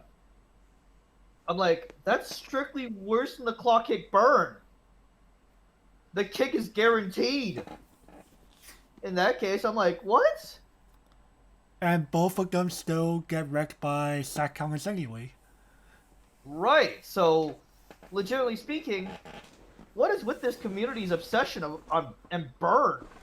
Like, is it because y'all prefer door over gold bar? Like, what? Game versus bar, man. That's a very hard decision. I would imagine for a majority of the community. Like, are y'all actually saying that you prefer door over gold bar now? Like, that'd be like the only real reason I could see. I mean, what would like there? I mean, there was a clock. Actually, no. Clock kick burn does still exist. There's one in Precone. Oh, that's right, Hatsune, right? Yeah, she attacks back row instead. Zing. But people ignored her because they'd rather play something like, you know? Hey man, majority of people are dick riding foring and playing that garbage Kyaru combo. Yeah, they're playing weird standby Carol, or some people that are more sane might be playing Kyoka. And man, what about the Peko train? There was Pecorino train too, but that's the thing. Like, Hatsune is definitely overshadowed regardless. But at the same time, I'm just going. Clock kicks have the potential to be good. Like, hell, I'm gonna bring up an ancient example here, but Like, okay, what can Switch I do? Clock Kick and Burn 2? Burn 3? Like, no, clock kick burn 1/1/1. ooh. So, 5 instances on a card? It would have to be something insane like that. And guess what? Japan still won't go for it. Japan still wouldn't bloody go for it. Man. You can put 5 instances of damage on a single card that Clock Kicks, and Japan would still be like, die. Yep. Can almost guarantee it. The card would be 100% on a reversal. It would be Bag. Knowing Bushy Troll, it's gonna be on fucking bag trigger. Or worse, so they unironically bring back like some more double soul trigger for green. Split 2k1. Or even stock level 1 or lower from waiting room, plus 1 soul all. Yeah, it could be something like that. Like, it could be something like that, and I guarantee you, the Western players, someone like Jarbark would be like, this card's garbage, don't play it. Western audience immediately ignores it. Japan utterly ignores it. It doesn't heal. It's like a Doug Trio or something. Or a Diglett effect. It gains power, sure. And boom. Boom. Pretty much everybody will ignore it.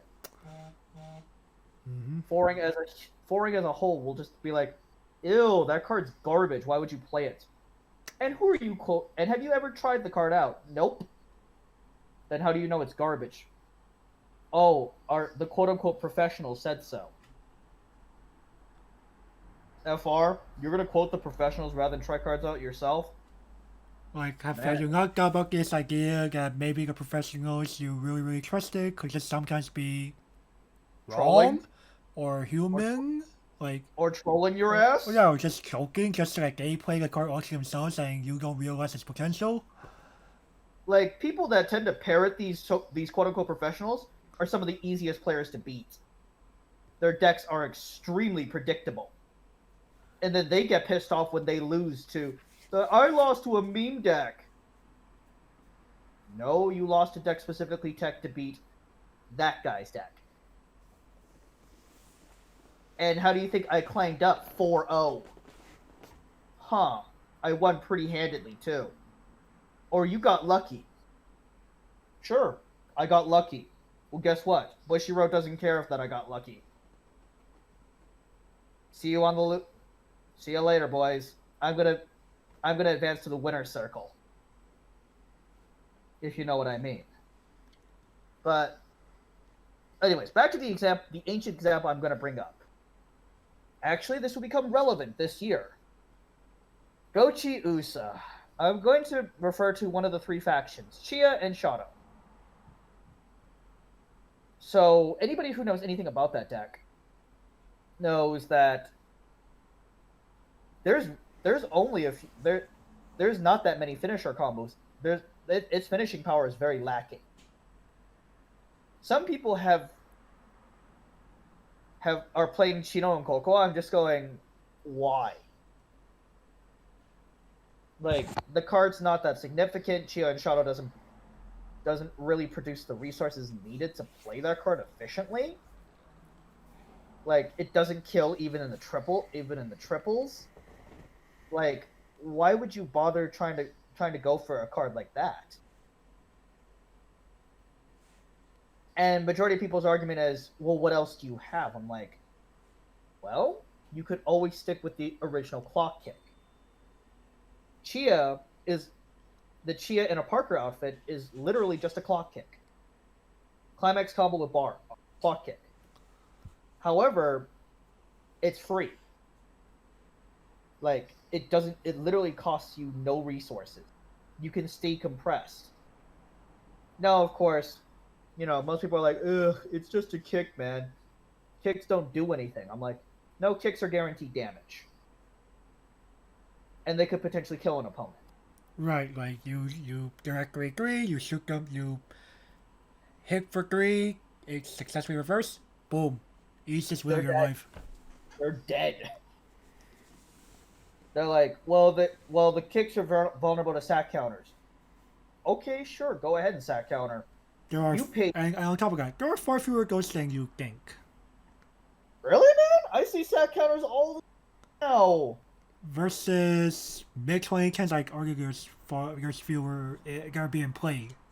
Yes, I'd argue that. There are more, of course, in the game, but that doesn't mean that more people are playing them. They're not literally everywhere. Right.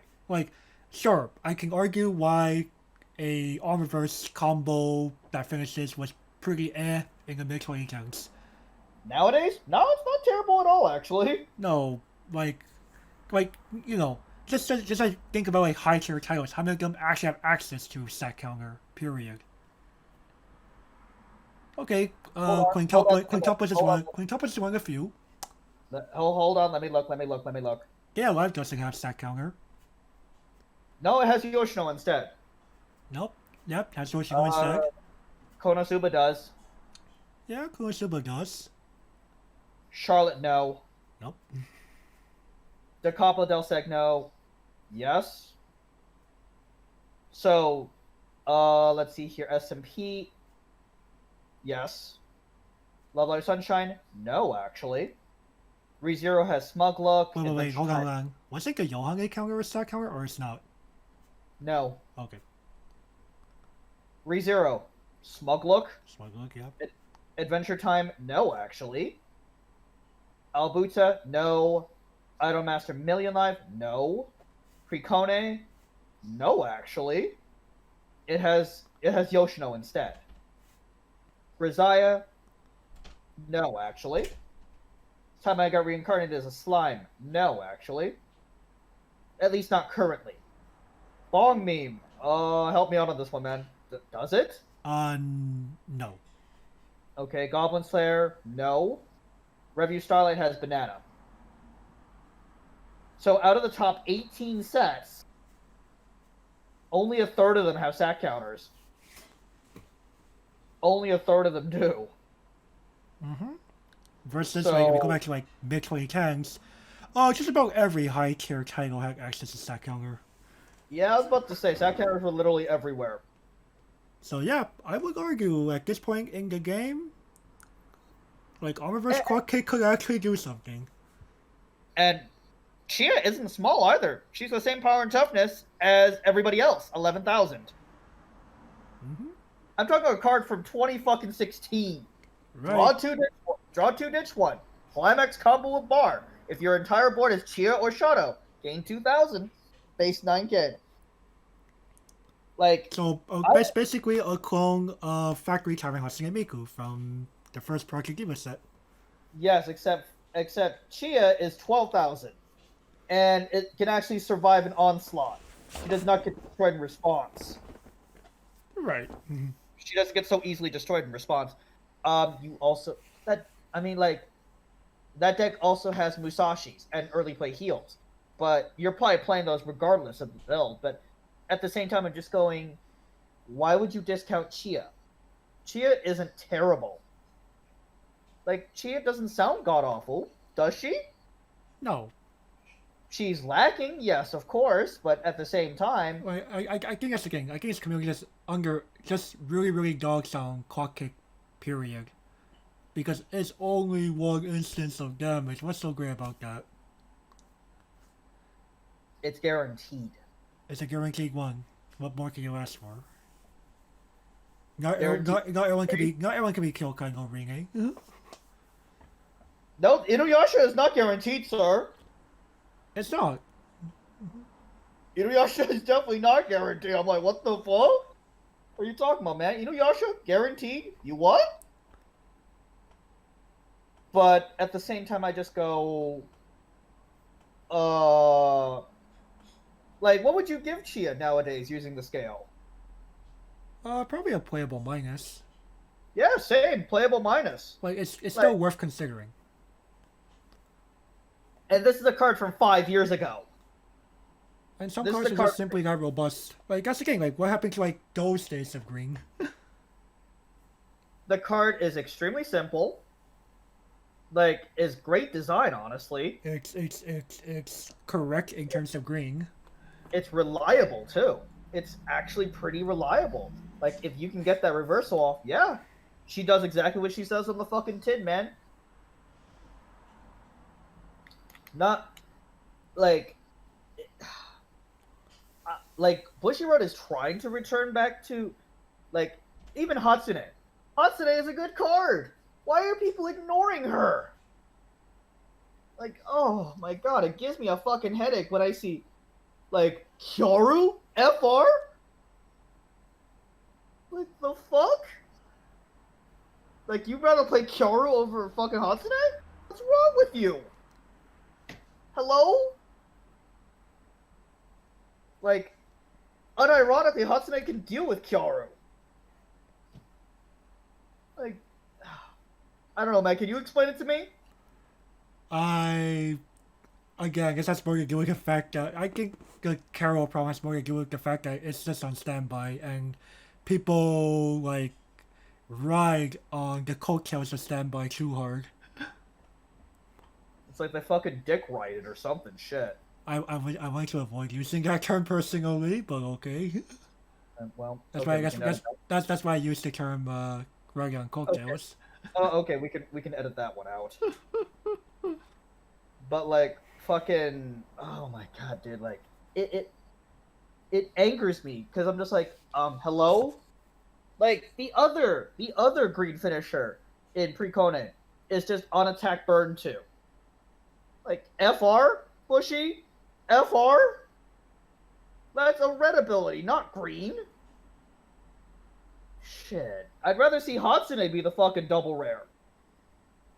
And have that be the rare. Like have them switch. Oh no, we can't give our premier double rare green climax combo at 3 on be on a gold bag. Why not? Because then nobody will play. I'm like, Bushy, have you seen your secondary market? Like, there's a reason why a lot of stores don't carry Weiss, especially here in the U.S. We got a bunch of bulk sitting here doing nothing. All the good cards sold out eons ago. At least all the cards that people play. I'm just going, like, I really hope they bring back a Chia style clock kick, improve on that Chia clock kick. Yeah, there's definitely potential in a card like that. Like, I'm really hoping, like, they add, like, say, like, how about a clock kick plus a Miki burn? You know, okay, Miki burn's a little too good, but it's not exactly green. But at the same time, it's to make it more palatable. And Miki burn, you at least have to build around. In general. It has to be Chia and Shadow related, yes. But again, you know... Oh, well, what if it's a card like Moeka from Steins Gate? So on attack, pay 2, discard 1. She doesn't require a combo. So if it's not a combo, this cost would obviously be like cheaper, if not no cost at all. Reveal the top card of your deck. If it's a card named IBM 5100, you burn 1. If it's a lab member character, burn equal to your soul. Fair enough. I mean, or hell, like for example, or hell. Like, attaching ability like that to a clock kick. Like RNG based burn. Or, well, I was thinking, actually, I just thought of something that's a bit more guaranteed. On reverse, pay 2, ditch 1, clock kick the guy, and choose one of their back row, clock kick that as well. That would I think that'd be palatable. That'd be palatable. I mean, like, that'd be powerful too, but Bushy would be like, oh, hell no, that's bullshit. I mean, I would then argue y'all printed that Misaka combo back in Railgun Power Up. I don't see the problem here. Or you have cards like fucking Pecorine. I don't see the problem here. Like, I really don't. Like, hey, y'all want to say something in the comments, you know, talk to us. Do y'all think that double clock kick would be fair and balanced? Like, all it does is a double clock kick, and they can't triple the damn thing. They can't triple it. Right. At best, triple just guarantees 5 clock kicks. Fair enough. You kill your... Actually, you know, that... I mean, and hell, you can even take advantage of the double clock kick and re-zero. Oh, you clock kick my entire board? Shit, you can have my board. Reinhardt, go! Reinhardt, go. Reinhardt actually will win games. Reinhardt? Like... Well, if I'm not dead from all the kicks. Right, like all the kicks plus the base threes. If I'm not dead, If I'm I'm like, not dead. I'm like, oh, I'm still alive. Okay, I'm at 3-5. I managed to cancel all three of the threes. Or if they really wanted to allow for triple shenanigans, why not something like clock kick the reverse character, choose a or like it gotta say choose a card in your opponent's waiting room and play it to clock, or the top card of their deck to clock. Fuck it, even better. Like, I obviously make it probably a little caustic just to, make it seem a little more fair. 2 and a card. I just give it the standard cost of 2 and a card, dude. 2 and a card's not. 2 and a card isn't prohibitively expensive, Because but it's especially on reverse. right, and it's much more fair. Right. And please, Bushy, if you invent that profile, no more heals. Make it fucking dig, please. Yeah, we'll even accept the archaic draw to discard one at that point. Sure. Or if you want to be spicy, Bushy, tutor for the climax. Or, we could go back to like an even older design. Like an actual green design, mind you. Draw to discard to stock top. Dude, I remember that on a blue card. You know which blue card I'm remembering that on. I know, but it's originally green. That it is?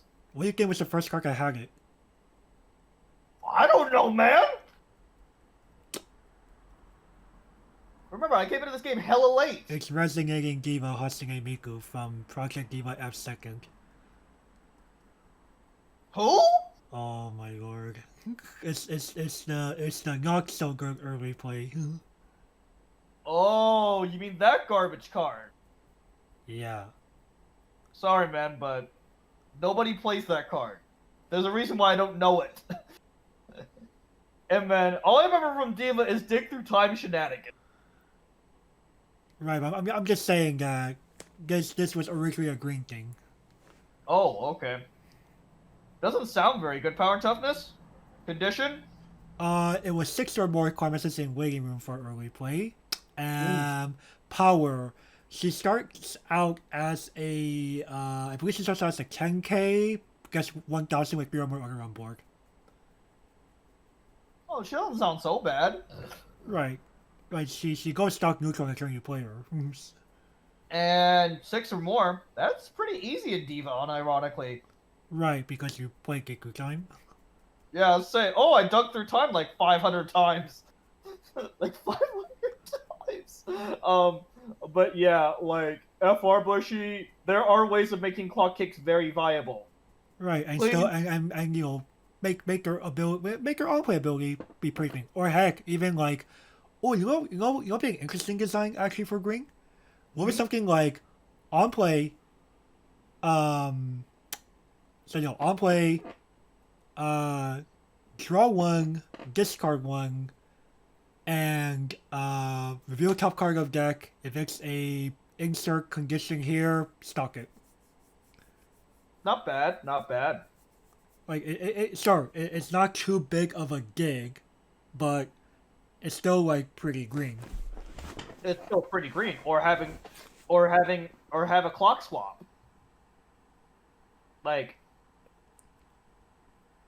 it's like you take 2 cards from your clock and then clock the top 2 cards of your deck. Blind stock 1. Mm-hmm. Like, well, technically you did plus in that case. You didn't heal, but you also gained a stock. Right.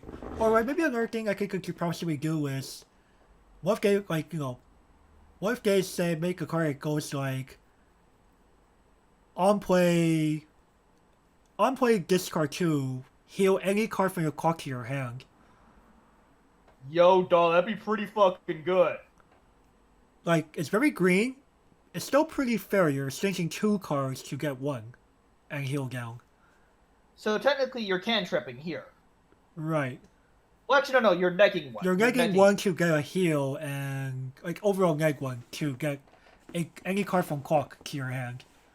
That's fucking fine. If my climax is trapped there, shit, let's go, boys. Right, like I think that'd be pretty neat design and still be consistent with what green philosophy is. Right. So let's say, for example, I could clock a card from my hand, draw 2 cards. If they're garbage cards, ditch them, grab my climax back. Or something, yeah, something like that, or Something. unfortunately, Weiss Schwarz said no, and Refresh said, "Here's a climax for your level 3 climax combo," and oh, hello. Exactly, and but there's so many unique designs that you could do with green. Like, I feel that Bushiroad is just fucking lazy when it comes to green. Our regular Gavin, like it really happened. I feel like there's been like a shift of people, like the people who used to be like very very good at designing green are just no longer there.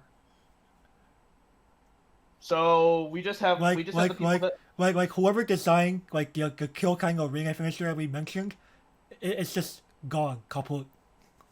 Probably unironically working for Vanguard Overtrust instead.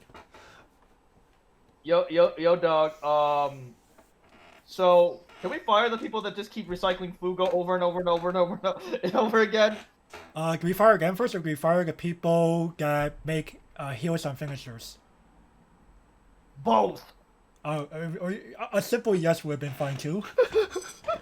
Yes. Like, get rid of both of them. Like, well, trust me. When we get to Sal, spoiler, yes, we're doing Sal next. Guess what? More FRs are gonna be. Oh man, like FRs. like. Man,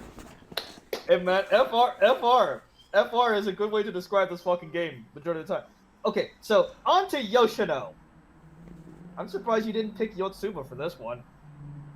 I just picked the one that chronologically came first. True. So green. So Minus Soul, is it actually green or is it actually blue? I can't remember. It's blue. What it hits. It's blue. Oh man, so green stole this one from blue. But at the same time, Minus Soul has its own big problems. Right, but like you just kind of go like angle, and her other ability of switching positions. What's so green about that? That's typically a red ability or a blue ability. I think we've unironically seen it more on red cards for some reason. Oh, okay. But I would argue that part is not getting like I don't think that part's like uniquely like any color period. What is color pie in this fucking game? Right, like I guess another thing like we're starting to like blur the color boundary. Like I said earlier, what's the point of having colors anymore? Yeah, at this point we're just saying the colors are there because thematic reasons. So flavor text. Like okay, sure, let's go back to Fate, Grand Order, demonic front Babylonia. Like, okay, the kingdom of Uruk, Gilgamesh and etc. They're all green. Sure. Fujimaru and Mashu and like the other people in Chaldea, they are blue. Red are the goddesses of Ishtar and Ereshkigal. Okay. Do I remember who yellow were? Quetzalcoatl. I thought I saw Quetzalcoatl in fucking green too, man. Was it both? I don't remember a Quetzalcoatl in green. He's Borden counter. In green. Yes, he's literally Lord Borden in green. Okay, awkward. Yep. Yo, dog, why isn't... Actually, no, that's another fucking thing. Wait, Lord Borden was originally green, wasn't he? Assuming that card was the first of its kind, then yes. Because now we see Borden in yellow. And have we started? We definitely have seen it in red. Wait, Borden is in red? Diva, Mako. That's a Borden counter? Yeah, there's a Mako counter that does Borden. Oh fuck, man! I don't. You have to remember, I don't know. Like my card pool memory is mostly from sets that I play. It's a lot of fucking sets, but at the same time, I'm just going. I probably just memorized more because I've experienced more of them for just playing this game for longer, right? Yeah, I was about to say. I was like, I can't like. You have to remember, my first exposure to Lord Borden was Lifa from SAO. That's most people's first encounter. It's like, oh, it's like, wait, this card. It's like, why is it called Lord Borden? Because of John Borden. Oh, it saved him once, so everyone just goes Borden counter. Right. I'm like, Lord Borden saved me.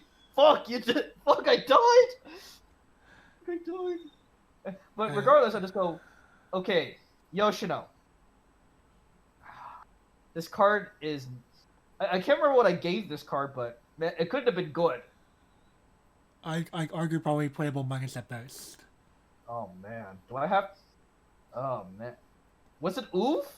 I don't think you oof this card. Because I wasn't that mean yet.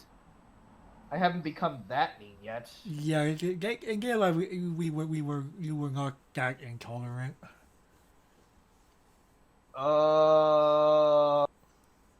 Well, she's worse than Priestess.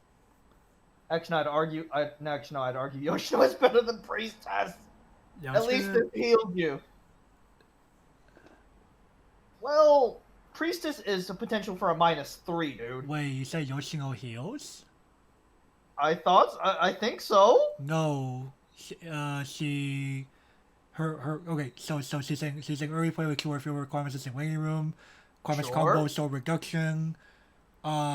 She has to swap herself with another character at beginning of opponent's whatever phase. Oh, okay. So it's. Oh, okay. So who am I thinking of that heals? Was it Yotsuba? Yosuba she healed? The double rare plus. That sounds about right. Oh, okay. That sounds about right. I can just double check really quickly. You want me to? Yeah, I was about to say. Yotsuba's card pool is gigantic, dude.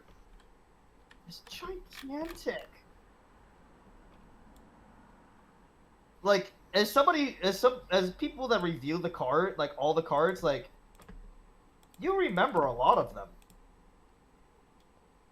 But the problem is that, oh man. Alright, Yosuba, double R. Yes, she healed.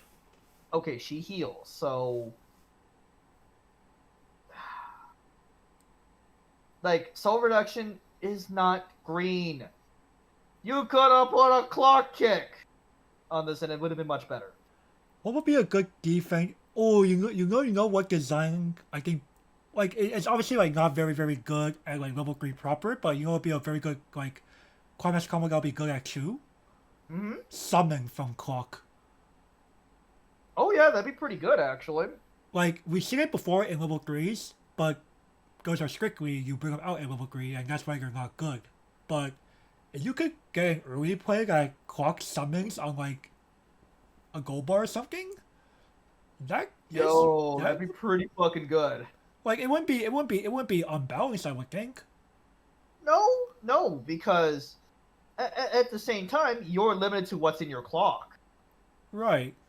I think that's the majority of players' biggest problem with it is, your selectivity is so limited. Well, yeah, and because these comments have only been seen strictly accurate, as saying these skins cannot be early played in their titles, you just kind of go, while I play this, when I can just like attempt to kill my opponent. Because this gives you an additional body to summon. Like there's a Nico Gold Bar combo in original Love Live that does this. How come I've never heard of it? Because people rather just play. Let's see. This is Love Live Square Festival Volume 2. So what will people rather play instead? Oh, I don't know. Bulk Dachi Doshi no Hikari? Oh. You mean that clock kick? Yeah. I mean, I didn't like playing that card because it was Nico, but that was our best option. Right, you were kind of forced to. TBH. And okay, but no. Let's say before movie setting, because this actually came before the movie. Okay, what was in Love Live Square Festival Volume 2? Fuck if I know, man. Let's see, what can we remember here?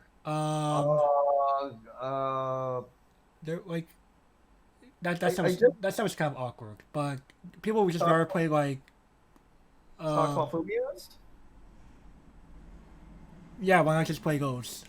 And just play like a bunch of doors or do what Japan was experimenting with for a while, 8 packs unironically, because pack triggers that you discard pack triggers get climax back, discard them off of your Maki Azusa. That doesn't do anything. That doesn't do anything, man. Like what? It was a weird deck. It was a weird deck idea I saw when looking into What what Love decks. That I'm what like, about what about restands? Like, don't they have like a pants restander? Pax Restander that what before Love Live 6th anniversary?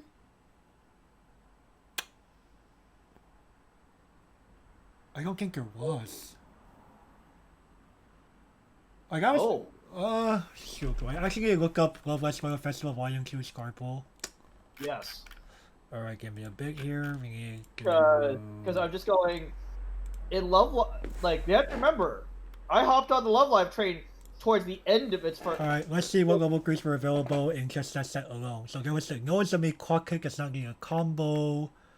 No. There's a Kotori Healer. Oh, there's a Summer Festival Day Honoka that she heals on play, pay 1, discard 1 act, plus 3,500 and on reverse top deck. There's the Umi on play burn 1. Okay, There's I can see playing that. there's a ring that on play heals, and when you play a climax, she gets 1,000 power, and on reverse, you may bottom deck the character.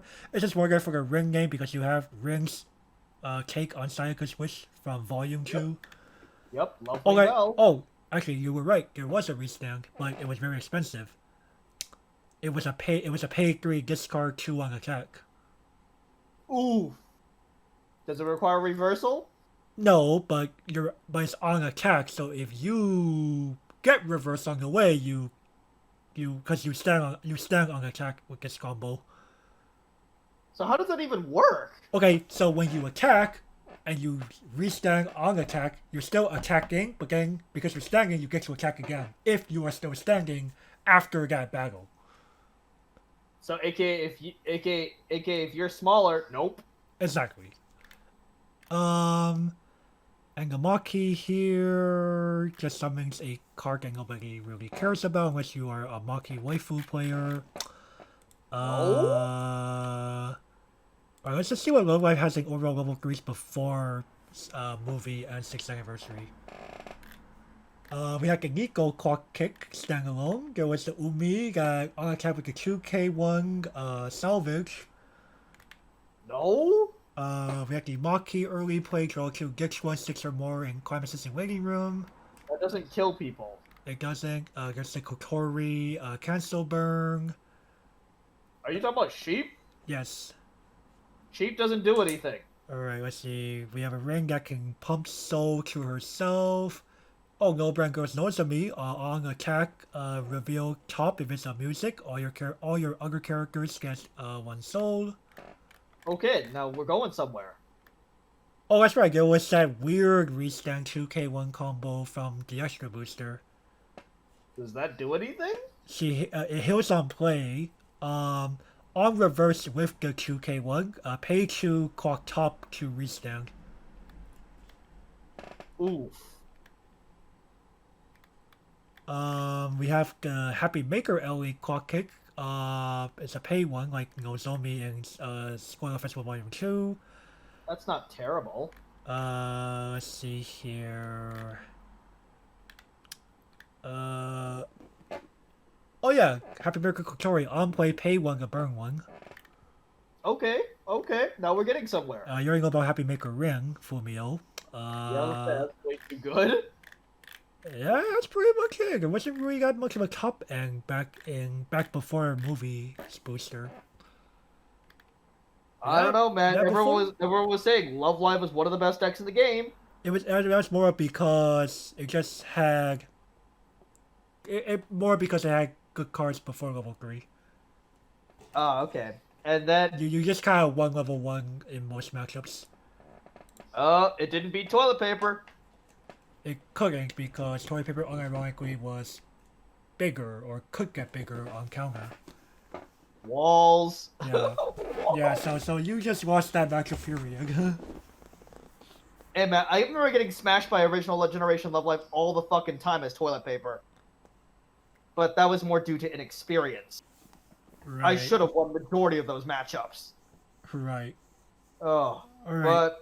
But regarding levels 2 and 3, bushy. Please take some fucking notes. There are ways to make uniquely green cards that actually could still do something while not being unfair. You know what's if I remember correctly, correct me if I'm wrong, but original Azusa is green. Yes. Bruh. Easiest print of Bushiroad's life. Though there are reasons why we will not unironically print that. Again. I don't know, bruh. It could make players play green. But that's not a uniquely green ability.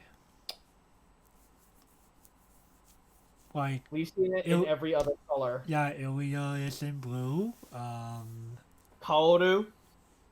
Kaoru in yellow, though it is straight locked, but regardless. No, she's color locked. She only fetches yellow. She says yellow, not Hello Happy World? Yep. Oh, spicy. But yellow might as well mean Hello Happy World only. Hey man, Morphonica, let's go! No! Dude, I swear, we're gonna see you're not playing Kaoru in that, man. We're gonna see a fucking buyout of Kaoru once we get Morphonica reveals. I thought it was supposed to be fucking Simic. No, that's racist Wayland. Oh, I can fucking keep these bands fucking straight, man. Morphonica is Azorius. Oh, fuck! Well, you better buy your Kaorus while you can, man. I already have mine. Yeah, well, if you don't have them already, boys, buy a playset of that card before that fucking band shows up, if you care. Anyway, but we could definitely make uniquely green designs. It's not hard. Like, Gavin and I just came up with something like the course of less than half an hour. Yep. Oh boy, let's move on to green's arguably its biggest problem. Alright, Gavin, you take it away here again. Why so unserious? God damn it! Really, man? Why so unserious, Batman? Some Neo Standard titles implement green as a color meant for swarm strategy or strategies based on antagonist factions, not designed for high-level competitive play.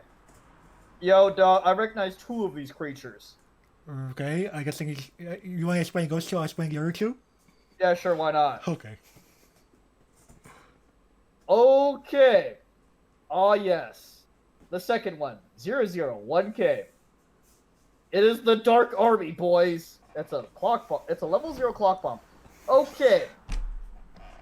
These SOBs. So, for the competitive players out there, imagine a deck that has a bigger hand size than you, always has 3 creatures to attack with, has infinite amounts of stock pretty much, and the majority of it's clean.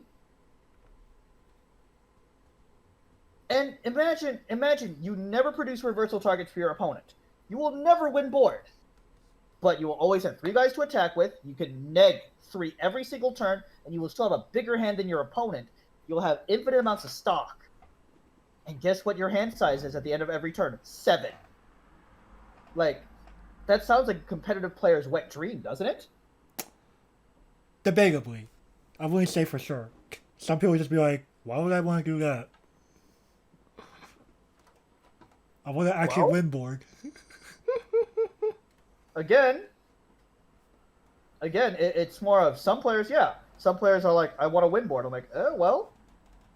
But to a certain sect of competitive players, now, mention the fact that it's an RB deck, and that immediately turns them off from it. Mm-hmm. But everything else I mentioned, before the fact that I mentioned it's an army deck, how does that sound to you personally? Pretty appealing. Pretty appealing. My hand is always bigger than my opponent's. I crash 3 guys every fucking turn. Who cares? My hand is back up to 7 every turn. Like, you need to, like, unironically, like, build this and, like, ever use it for some reason. I mean, I played against this deck for 6 bloody months. Mm-hmm. And unironically, the Dark Army deals with exile-based decks. Oh, you want to exile? Not against the Dark Army, sir. I think the only way to do that is if you are 500 power. Like, and there are very few 500 power that exile. There are very few of them. Right. Cause you are unfortunately 1,000 power higher.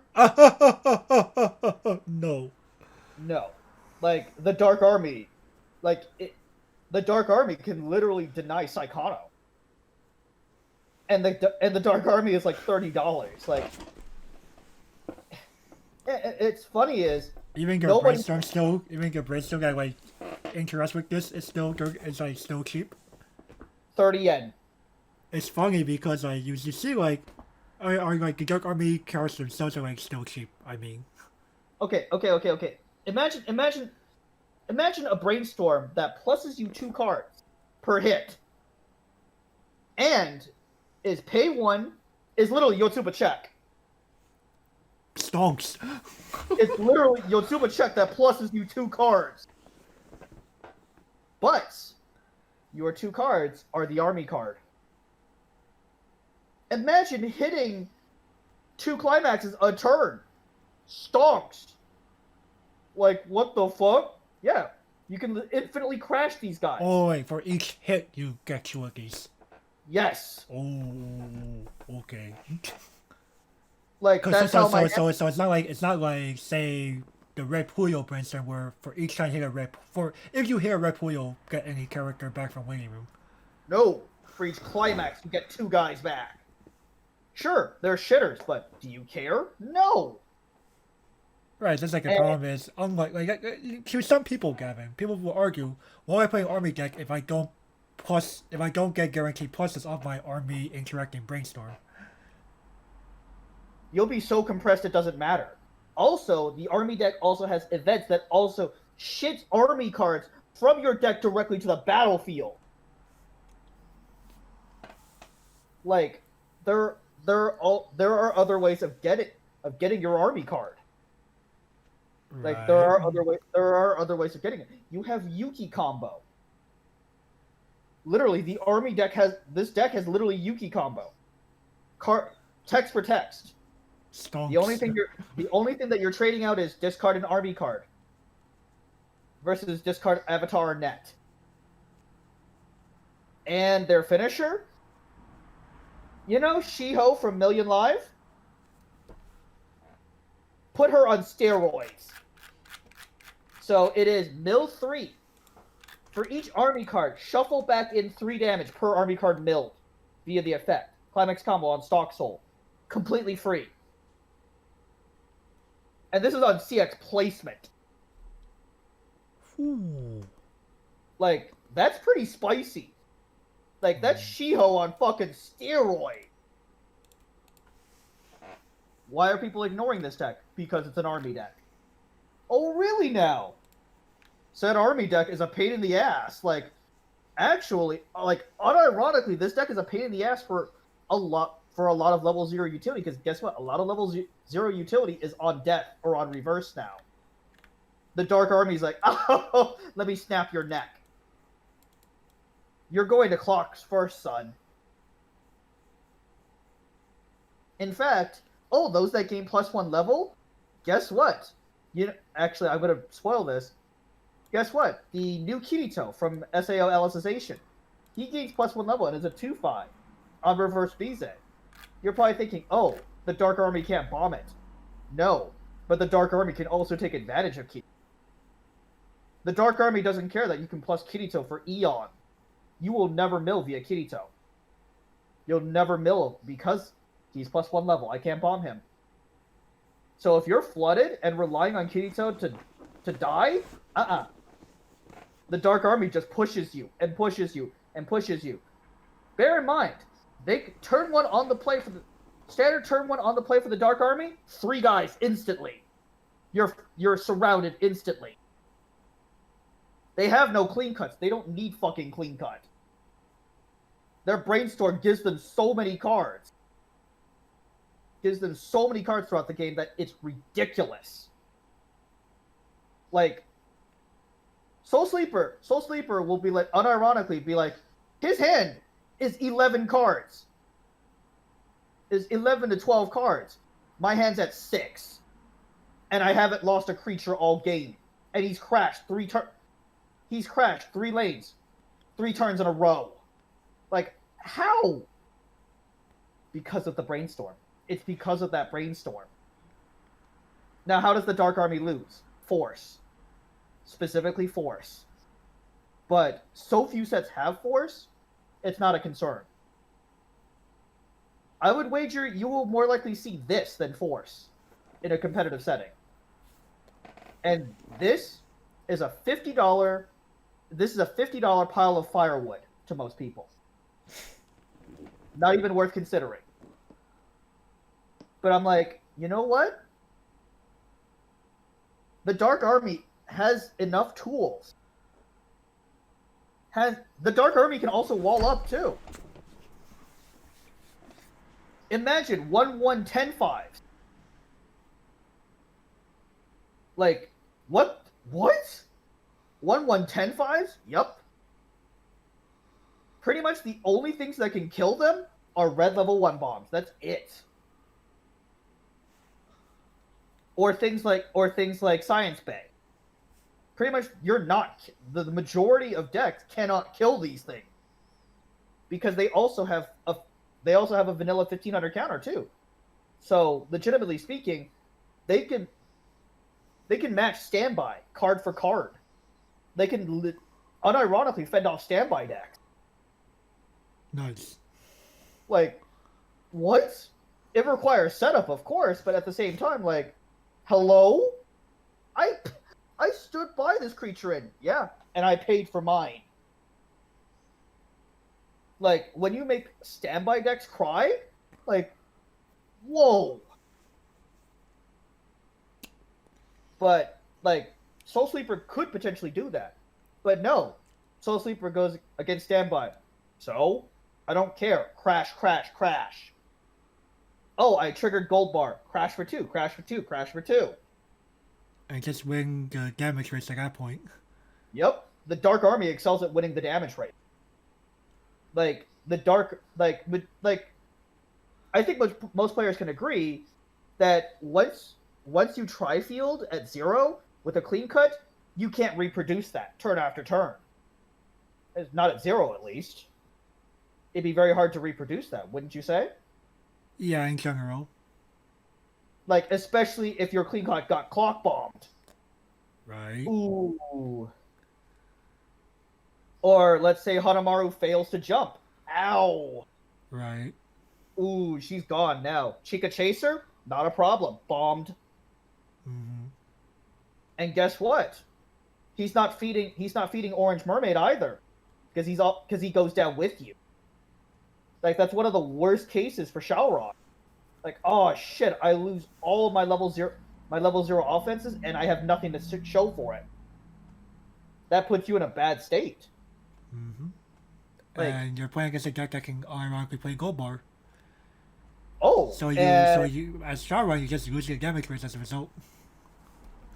And it compounds as, do you think the Dark Army pilot cares? No, he just pounds you 3. He just shits out 3 more guys. Like, what do you do against this? Simple. You hope and pray that he whiffs the brainstorm. That's all you can do. Mm-hmm. You hope and pray he whiffs that brainstorm. Now you might be like, well, he's eventually going to lose the damage race. He has 3 empty lanes every turn. Have you seen what his stock count is? It's like 12. And most of it's clean. It's all clean. It's all clean. It's all clean. And your stock swap doesn't come into play until level 3. So he just empties it out for Master Asia and just goes, what are you going to do now? you have no refresh counters. Don't even counter master rate. Like, he just goes, let me fatten up your deck for you. Like, he's just stuffing your deck like a goddamn turkey with damage, and just finishes you that way. Mm-hmm. Or he also has a recurable healer, 3/2 10k, standard heal, on reverse, reveal top of deck, army card, bounce back to hand. So he just heal spams nigh infinitely, because of guess what? He spent 0 stock. He pretty much spent 0 stock go every fucking turn.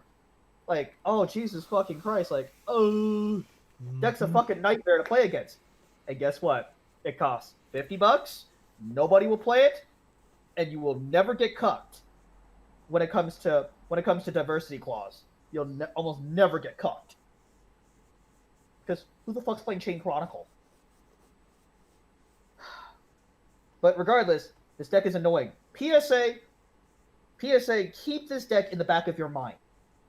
Like, sure, the likelihood of you ever encountering this deck at competitive, not very likely. But it can do things. It can do things, especially at higher level comp. Like, this would be a world's pick for me. Unironically, yeah, I'd actually consider playing this at work, because the field is that small. The field is small enough where I go, what are my opponents playing? I'm seeing a lot of Kappa, a lot of Psychono. Fuck it, let's go to the Dark Army. Nobody will expect it. And this cuts all of their cards. Oh, they're relying on Otome? Oh, you do not have 4. What do you mean I don't have 4 exile cards? Oh shit, you denied all of them earlier! Yup. You have stock instead, but I don't care about your stock. I'm gonna decompress the shit out of you anyway. Like, for Nats, the Dark Army isn't terrible, especially if you're flying there on a budget. For regional level, again, if you know your field well enough, like if you're playing in a smaller area like Arizona or Nevada, like I would not recommend this for California. California is too big to really know your field, and the Dark Army, you know. The Dark Army. I definitely went against with some WTF picks at my regionals these past few years. But you'll never see. I mean, you'll see some WTF picks, but the Dark Army, FR. No, I have yet to see someone unironically play this deck in person. Well, what about army decks in general? I've seen Terraform Mars. But heck, I believe 2 years ago, one of the people that actually qualified with Terraform Mars, Joji, the deck. The army deck? Yes. FR? FR? Wow. But like Soul Sleeper was actually legitimately considering the Dark Army. Thinking about it, yeah, the Dark Army wouldn't be a terrible choice. It cucks Psychono. It actually doesn't do too badly against SAO. Grisaya? Say goodbye to your anti-heal. I would say it doesn't care about the Day Alive matchup. Nope, doesn't care about Data Live at all. So literally, against the 4 Heavenly Kings of the Japanese metagame, doesn't care. Like, actually, you know what's ironic?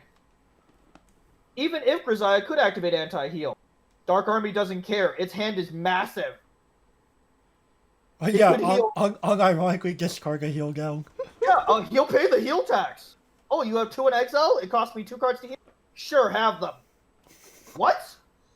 This is supposed to be heal tax. Anti-heal. Nope. Your cost is 2 cards. I'll pay it. What? Ugh. Are you shitting me? No! The guy's not shitting you. Like, what the fuck? Yeah, unironically, like, the Dark Army. I'm so glad you picked the Dark Army as one of them. I did it because of you. Well. Because The Dark you would bring it up in conversation from time to time. So I was like, yeah, let's do it. Dark Army. and now the rest of the world can hear, hey, look, it's the fucking Dark Army. Holy shit-o. And people are gonna be like, okay, understandable. Doggo Car Reviews does not know what they're talking about. Well, listen to the points that I brought up. Oh, Like, I can't wait for a bunch of naysayers in response to this video now. Oh, fuck it, bring it on. It's great for views. It's great. Yeah, it's great for views. It's great for comments. It's good for algorithm. Oh yeah, oh yeah. I love stirring the pot on purpose. Keep them coming. Oh, I love stirring the pot on fucking purpose. And you know what? That's what you need to do as a community. Actually have dialogue. Like, stir the fucking pot. I don't know about you guys, but do you feel like sometimes when you talk with people, I know, obviously not all members, but do you feel like some people in this community just have like that? You try to talk to them and they just really insist they're just right, period, and not even dare to have the integrity to open up their mind to what you're saying? You mean have immense egos? You mean aka foring? Sure. Well, you get what I'm saying, though, right? Like, you just feel like, why would I have a dialogue with someone who just refuses to listen? That's pretty much the point of hello?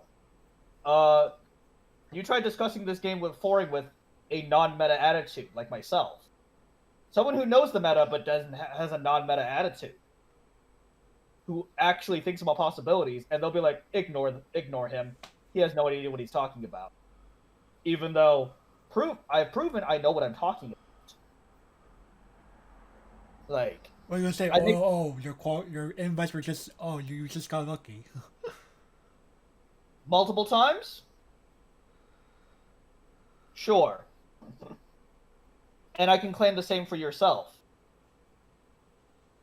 Wait, what can you say to prove that you can just simply sack your way? Exactly. Oh, well, all these people, yeah, they're all biased. But anyway, before we go kicking about trying to like discredit people in the community. I'm not trying to discredit anybody. Okay, so let's move on to Abyssals. Oh man. Evil boats. Right, so this is a little bit of a funny one just because, this is like a dual color faction, but there is a good emphasis on green. So yeah, I'll let Gavin continue. What's the other color? Blue. Oh, so they're Simic boats. Yes. But I don't know shit about Abyssals, honestly. You say you knew two of these, was Abyssals not the other one? I thought You thought you knew Abyssals, but you actually didn't. Yep. Alright, I'll take it from here. So, Abyssals, they're known to be like this deck, the blue part's kind of like, we're going to try to be beefy, the green part's going to try to mainly be utility with, it's my premier climax combo, we have the level 1 hoppo, and we have the level 3 hoppo here for on-play gain clock kick until end of turn, but that's the thing, like, Abyssals are not really, like, they're known for having very amazing 0 and 1 game. They have an okay level 2 game, kinda. Level 3, meh. Does it do anything? Okay, at level 3 you have Clock Kick Hoppo, or you have, your restand, you have your restanding, Air Defense Princess. Cool beans. Yeah. That's arguably worse than Chia and Shadow. Right. Musashi. Right, like, I like, yeah. You probably win like at the early game in Abyssals, but what do you really do after that? Like, you have a possible beefy early play on your opponent's turn that heals. And Shadow with the startup is massive. Yeah. Well, that's the game. Your early play probably doesn't get over most early plays because I can believe you're only like a 9k or 9500 on your turn, but you're like basically 12k or higher on the opponent's turn. Oh Jesus! And you do, and yes, Gavin, this does play costless 2k backups. So does Chia and Shadow, man. It's on a Chia. Right. So, like, yeah, that's the thing. Abyssals are very good at walling people, but they're not very good at finishing people. which is not how, especially modern Weiss Schwarz. Oh, Right. that All right. doesn't work anymore. And I guess I take word for your two here. Wait a second. Why would I play Abyssals over toilet paper? You wouldn't. I was about to say. Like you a lot of like the only reason why is because you want to wreck the opponent's back row with your level 1 combo. What does it do? So your level 1 combo is when you play a climax that shoots in your front row, first you always blow up an opponent's cost, I forget what it's cost 0 or level 0 in the back row, and reveal the top card of your deck. If it's a level 0 character, add it to your hand. So it's what most people call a quote unquote +2. Even though it's a cantrip, realistically. Sure. I don't know, man. You have to remember, most people's math when it comes to card advantage is fucking weird. Sure, what most people call a +2. If you pop the second part off, yes. I don't know, man. I call. Like if anything, I'll give a bit so much flavor because I played the Conclave game before. You know, they do things like forcing your fleet to go home. Like, you know, you've taken too much damage. You don't want to keep going because you don't want to risk permanently sinking your boat. Okay, that's fair. Okay, so let's move on to. Wait, is that Terraform Mars? That's Terraform Mars. That's Joji. That's the Roach people. Yes, the Roach people on Mars. So, I guess I'll take over here because I don't think Gavin knows enough about the Terraform Mars. I know the Who-Man side. Understandable. We're not here to talk about modification. Okay, so Terraform Mars is also kind of like Abyssals in that they're also both green and blue, but yeah, like a good chunk of green because we're clearly dedicated for Terraform Mars. You just basically try to wall. You have a very similar strategy to Abyssals. You just try to wall your opponents the F out, and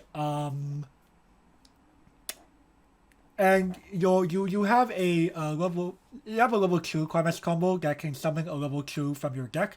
You usually bring out this level 2 that is like plus 1k for every other Terraform Mars, as in, you know, these Choji guys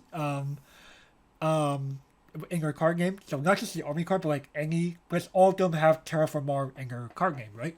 So this is going to basically be like 11k with 11 to 12k with climax combo, because I think since this climax combo is like it's on a 2/2 that gives like I think 1500 power to all other characters with Terraform Mars in your card games.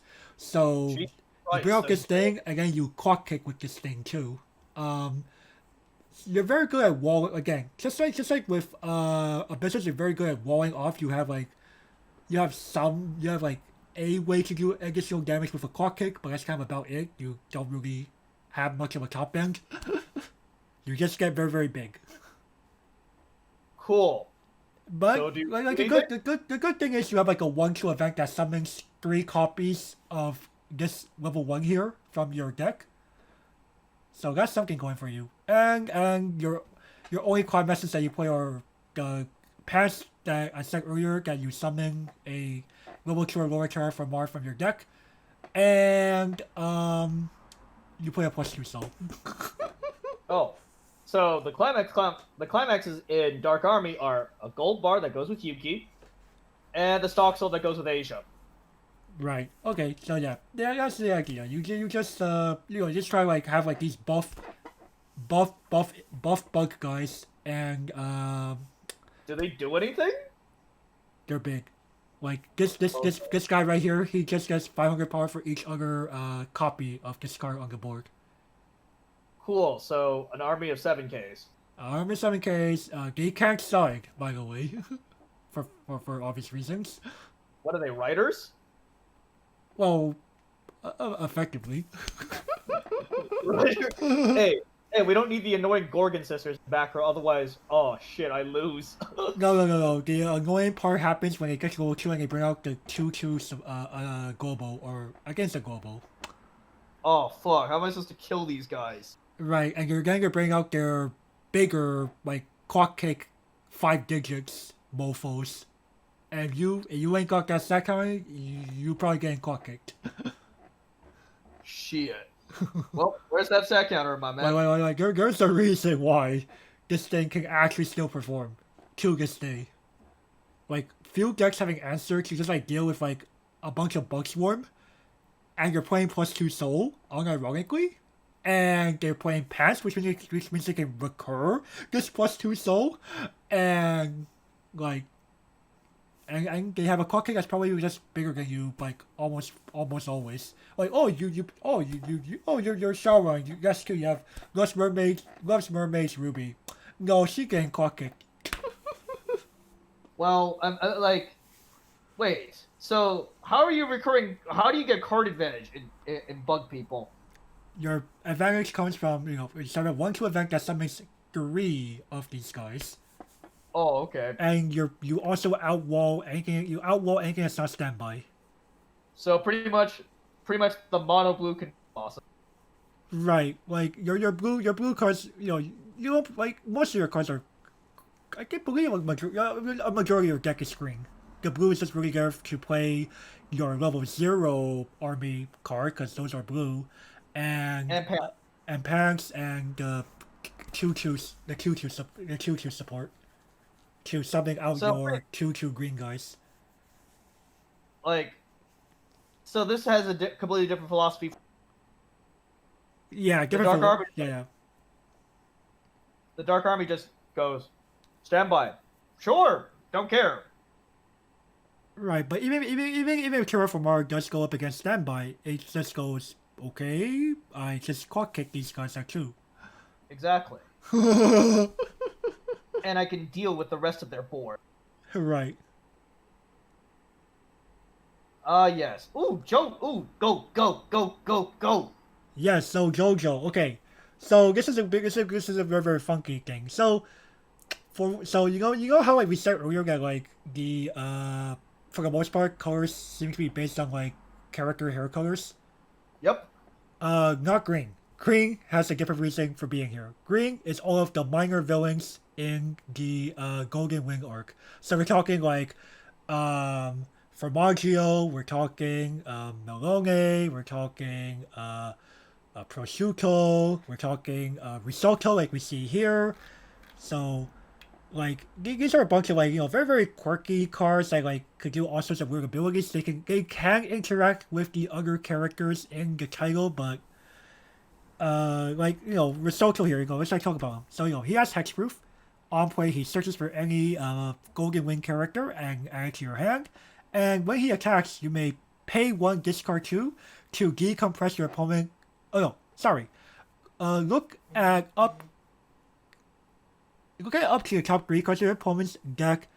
You may mill any of them out. Put any of them back into your deck, and your opponent shuffles their deck. Oh, okay. I was about to say, whoa, wait, what? Right. So it's like a pseudo version of another card, but this is only a climax, so it's a little more like more finicky. There's one key word that makes a huge that almost made me got out of my fucking chair. Gotta look at up to your top 3 of your opponent's deck. No. Well, that part got me excited, and then one keyword fucking ruined it all. Your opponent shuffles their deck. Yep, the word shuffle. I'm like, fuck! Right. Shuffle? Oh, damn it. Not the word shuffle. Right, but like we see like a bunch of these quirky cards. Like we also have like a how do you pronounce this? We have an Iljo that says during the counter step of your opponent's turn, you may pay 5, discard 2 to bottom deck one of your opponent's level 1 or lower characters. Don't they have a time walk in JoJo? It's in red. Oh, okay. Yeah, because I remember like it's like a stupidly big cost. Well, it's basically you skip your opponent's turn, but that's effectively a time walk. Right. I mean, if anything, at least overall, JoJo have flavor. Most of the card abilities associated with the character is something that the character did in the arc or their stand does it. I mean, I remember one of the cards looking like Frieza. Was it antagonist? Was it time walk card that looked like that to you? No, it was a yellow card. Oh, are you talking about Go Experience? Yeah. Yeah, Go Experience looks kind of like Frieza. I was just like, wait, he looks like Frieza. Kind, kind. He's the other bounce. He's the other bounce combo. Yeah, that's definitely that's yeah. I believe you're thinking about Go Experience and not Fugo Stand. No, no. Fugo stand has his head like this, and has his hair up. Right. So yeah, But like I guess again, like you can definitely tell like with JoJo's Bizarre Adventure Golden Wind that it's all like these minor villains just littered across the color. so all in all, these sets may not be designed for competitive play, but you could play them, and they wouldn't be god awful choices. Right, you could definitely find some diamonds in the rough in JoJo's Screen Pool. Well, I'm also talking about the top two sets Right, as well. Terra from Mars. Like, sure, it might be dated, but it could still do quite a bit as we have seen. And the Dark Army is annoying. Yeah, like Chain Chronicle might be dated, but hey, Dark Army can still do it, and hey, Abyssals, hey, don't be surprised if you actually see a resurgence at some point, just because, like, hey, maybe the meta games their worth. Like, of course, for all intents and purposes, majority of people ignore these four here, and for good reason. But at the same time, the point that we're trying to emphasize, and that I was trying to emphasize earlier with the long and winded Dark Army explanation, is the deck can do something, and can be quite annoying too. Like, Right, it's just like we're saying like unserious because most of the community deems these as being, oh, you're finally trying to attempt to unironically play this. right, but I mean, just say for example, majority of the time, the Dark Army will feed you 3 reversals for your level 1 combo, but unless you're playing said reversal combo, unironically, the Dark Army is taking less damage. Like, they're probably doing the quote-unquote smarter play there by taking less damage by fielding 3 guys, unironically. But be like, well, what about his hand? Don't worry, his hand will be bigger than yours in a turn or two. I can trip all 3 cards. Yes, fair enough. Like, even Science Bay combo struggles to keep up with the Dark Army. Like, you can't assemble the pieces in time. Because, just rush. Yeah, Like, like if you're playing Gold Bar, that's just kind of what happens. I mean, he'll unironically play the Stock Soul, too.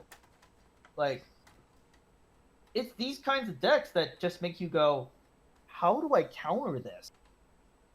And the reason why majority of people are like, just forget about these decks is because you never see them. Like, I could unironically see, the Dark Army or JoJo's crippling a lot of modern day strategies. Just crippling them. Now, why do you never see them? Because Japan will never pay attention to any of them. Outside of maybe Shikigami that one time, and there was a while where Red Puyos were a thing. Right, but outside of those rare instances, Japan will never pay attention to them. And you'll never see them being played. Right, like actually Spiral looked like it could actually do something because it has Space Rock, but you don't see people really raving about anti-Spiral. Like, well, we're not here to talk about army decks, period. We're here to talk about specifically green army decks. Anti-Spiral is blue. but anti-spiral has the same. Well, the problem with anti-spiral is it can't, like, I would consider anti-spiral an inferior Dark Army deck because anti-spiral can't keep up the crashes consistently. It can't keep that up. It only nets you one card a turn, and you will eventually bleed out. The only reason the Dark Army can keep doing what it's doing and be a consistent threat is because its Brainstorm nets you 2 cards every single climax you mill. That's why it's so annoying. That's why its hand is always bigger than yours. Oh, and by the way, the Dark Army never has to clock. It spends 2 turns clocking, that's it. Like, can you imagine, like, most competitive players would cream over that. My hand is always 7 cards. I always have attackers, and my stock's almost always clean. And I stop clocking after turn 2? Bro, that sounds bonkers. It's an army deck. Oh. Okay, never mind then. Right, there's this very, very, like, pessimistic attitude towards these. Like, people need to get it out of their head that army decks are complete unviable trash. I'm like, try them out. Trust me. Well, people will be surprised what they could actually do. And hey, maybe you know what? Maybe you got beat by too many of them too many times. You know what I can say? You can't beat them. Join them. Like, what can... Like, okay. Like, okay. Like, pretty much, I'm trying to think of a deck with an A or S tier that can realistically do something about the Dark Army. I can't think of a single deck that can do anything. I like do within, not blame you for thinking that. Like, can you think of something? Like, can you think of a deck within A or S tier that could do something about the Dark Army shenanigans? Overall, no, not really. Like, the Dark Army doesn't care what you do. Yet certain decks have to care what the Dark Army does. Right. Like, oh, Spriggan.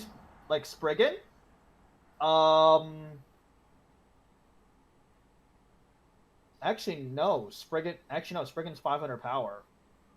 The Dark Army is unironically bigger than Spriggan. Right, just like the rest, like your zeros period will just probably like that's the thing. Kirito, the your on death officer just doesn't go off against this Never. deck. You have to neg. You have to purposely neg. Like, and do you really? And does negging on purpose sound appealing to most competitive players? Nope. And on death or on reverse DCs, never. Right. Will never go off. These are and the smallest on reverse Rize is 1500 power if I'm not mistaken. Bint. Bint is the only one off the top of my head that will go off. Oh yeah, that's right. She's unironically 500 power. But nobody plays Bint. And good. But aside from character bias, like, all the commonly played Vises and Asa profiles, never. You have to net Vises, forget them. They're the worst card in your deck now. Because, wait, he never plays anything besides the Clock Bomb? Nope. Fuck. Does he have anything in his deck that this card can?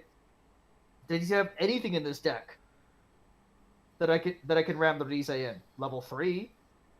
Are they early plays? Nope. None of them. FR? FR? Yep, FR.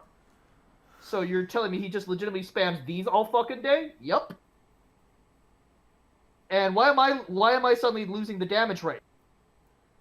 Because he tri-fielded them. Early game. He hasn't clocked all game. And Gold Bar's OP. Yep, and Gold Bar's OP. FR? FR. I just lost to an army deck? FR? Like, how? Because the army deck is actually somewhat competent, and you chose to ignore it. How could I reasonably counter this? You don't. It's meant to farm off of you. Yeah, legitimately speaking.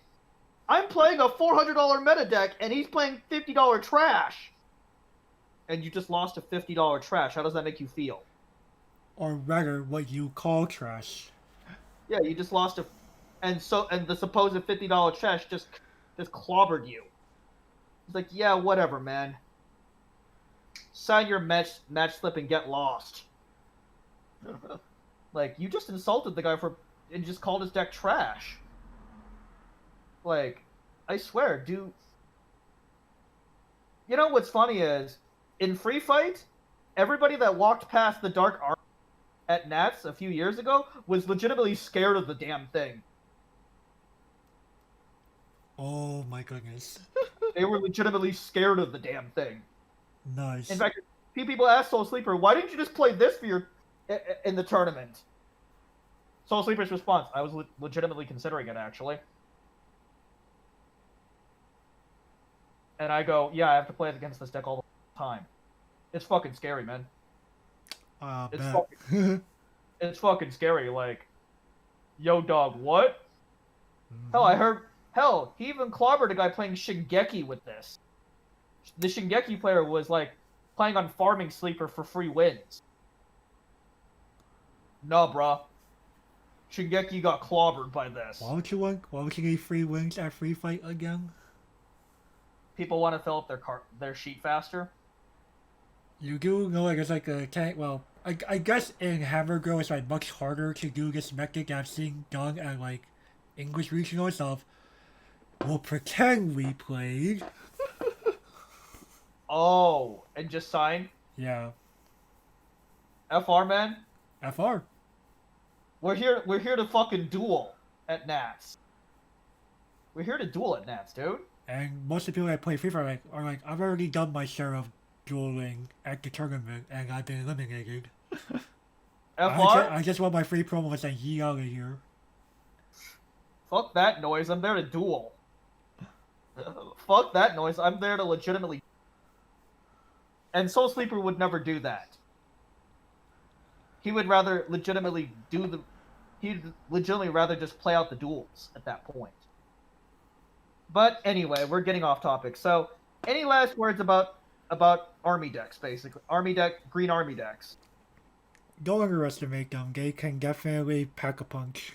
And, just green overall, like, yes, we've seen some, we've seen like a declining green over the years, but I will remain hopeful. Hopefully, like, Bushiroad realizes green has more potential than it appears to be. And I would like to see like better card design and have green stand out as its own identity again overall. Well, okay. Final thoughts about army decks. If you need a cheap deck for competitive, especially during our current financial crisis, look at the army decks. Look at army decks. Honestly, Bushiroad has designed them to not be god awful. Like, they're not unplayable garbage, like the majority of the community will tell you. Like, far from it. Far from it. Like, look into the Dark Army. The deck is legit $50. The deck is legitimately $50 and can clobber. Like, we even went over what can top tier decks do against it? Not much. And green overall. Honestly, there's a lot of potential in green. You could make even clock kicks appetizing to competitive players. The fucking sweat will just like, if you make clock kicks, like, I think they're scared of making clock kicks good, but at the same time, Bushy, you have scarier cards at this point. Yeah, I agree. Like they could make double clock kick and it would still not be that scary. Yukina's worse. And they printed it 3 years ago. Yeah, Yukina. But, or heck, but even Kasumi. Oh yeah, Kasumi. Another fucking red card. Or actually no, a red card. Yukina's blue. What the fuck am I thinking? But legitimately speaking, you guys could print more original things. Hell, Azusa, the original, was green. Just think about that for a second there. Bushy Green has had a fantastic legacy. And you know what? I would love to see. I would love to see the original back in some manner or fashion. And put it in fucking green. Make people play that fucking green. Put it as a level 1. A level 1 that you have to jump through a hoop. Maybe you can have, maybe I have like, maybe I have something specific in the clock or something to activate it. Right, or have a full green board. Right, like there are ways to make a balanced version of Azusa, or a balanced finisher that's still uniquely green, but still capable, or a good early play that could do something uniquely green and still playable. Right. So, legitimately speaking, Bushy, there are lots of ideas out there. I really hope that your R&D team isn't lazy. Right. But So I guess anyway, we can start start to close off here. So with I that, hope you everyone. guys like that video. Share it. Ring that notification bell. Make sure you set it to all. Favorite, comment, please subscribe as well. And also, if you like our content that much, we have Patreon, and you can buy us a cup of coffee. I'm sure we could, because this all helps. It all helps our algorithm as well as helps us keep making these videos for you all. And with that, Doggo Crowd Review signing out. Yep. See you all next time. Bye bye.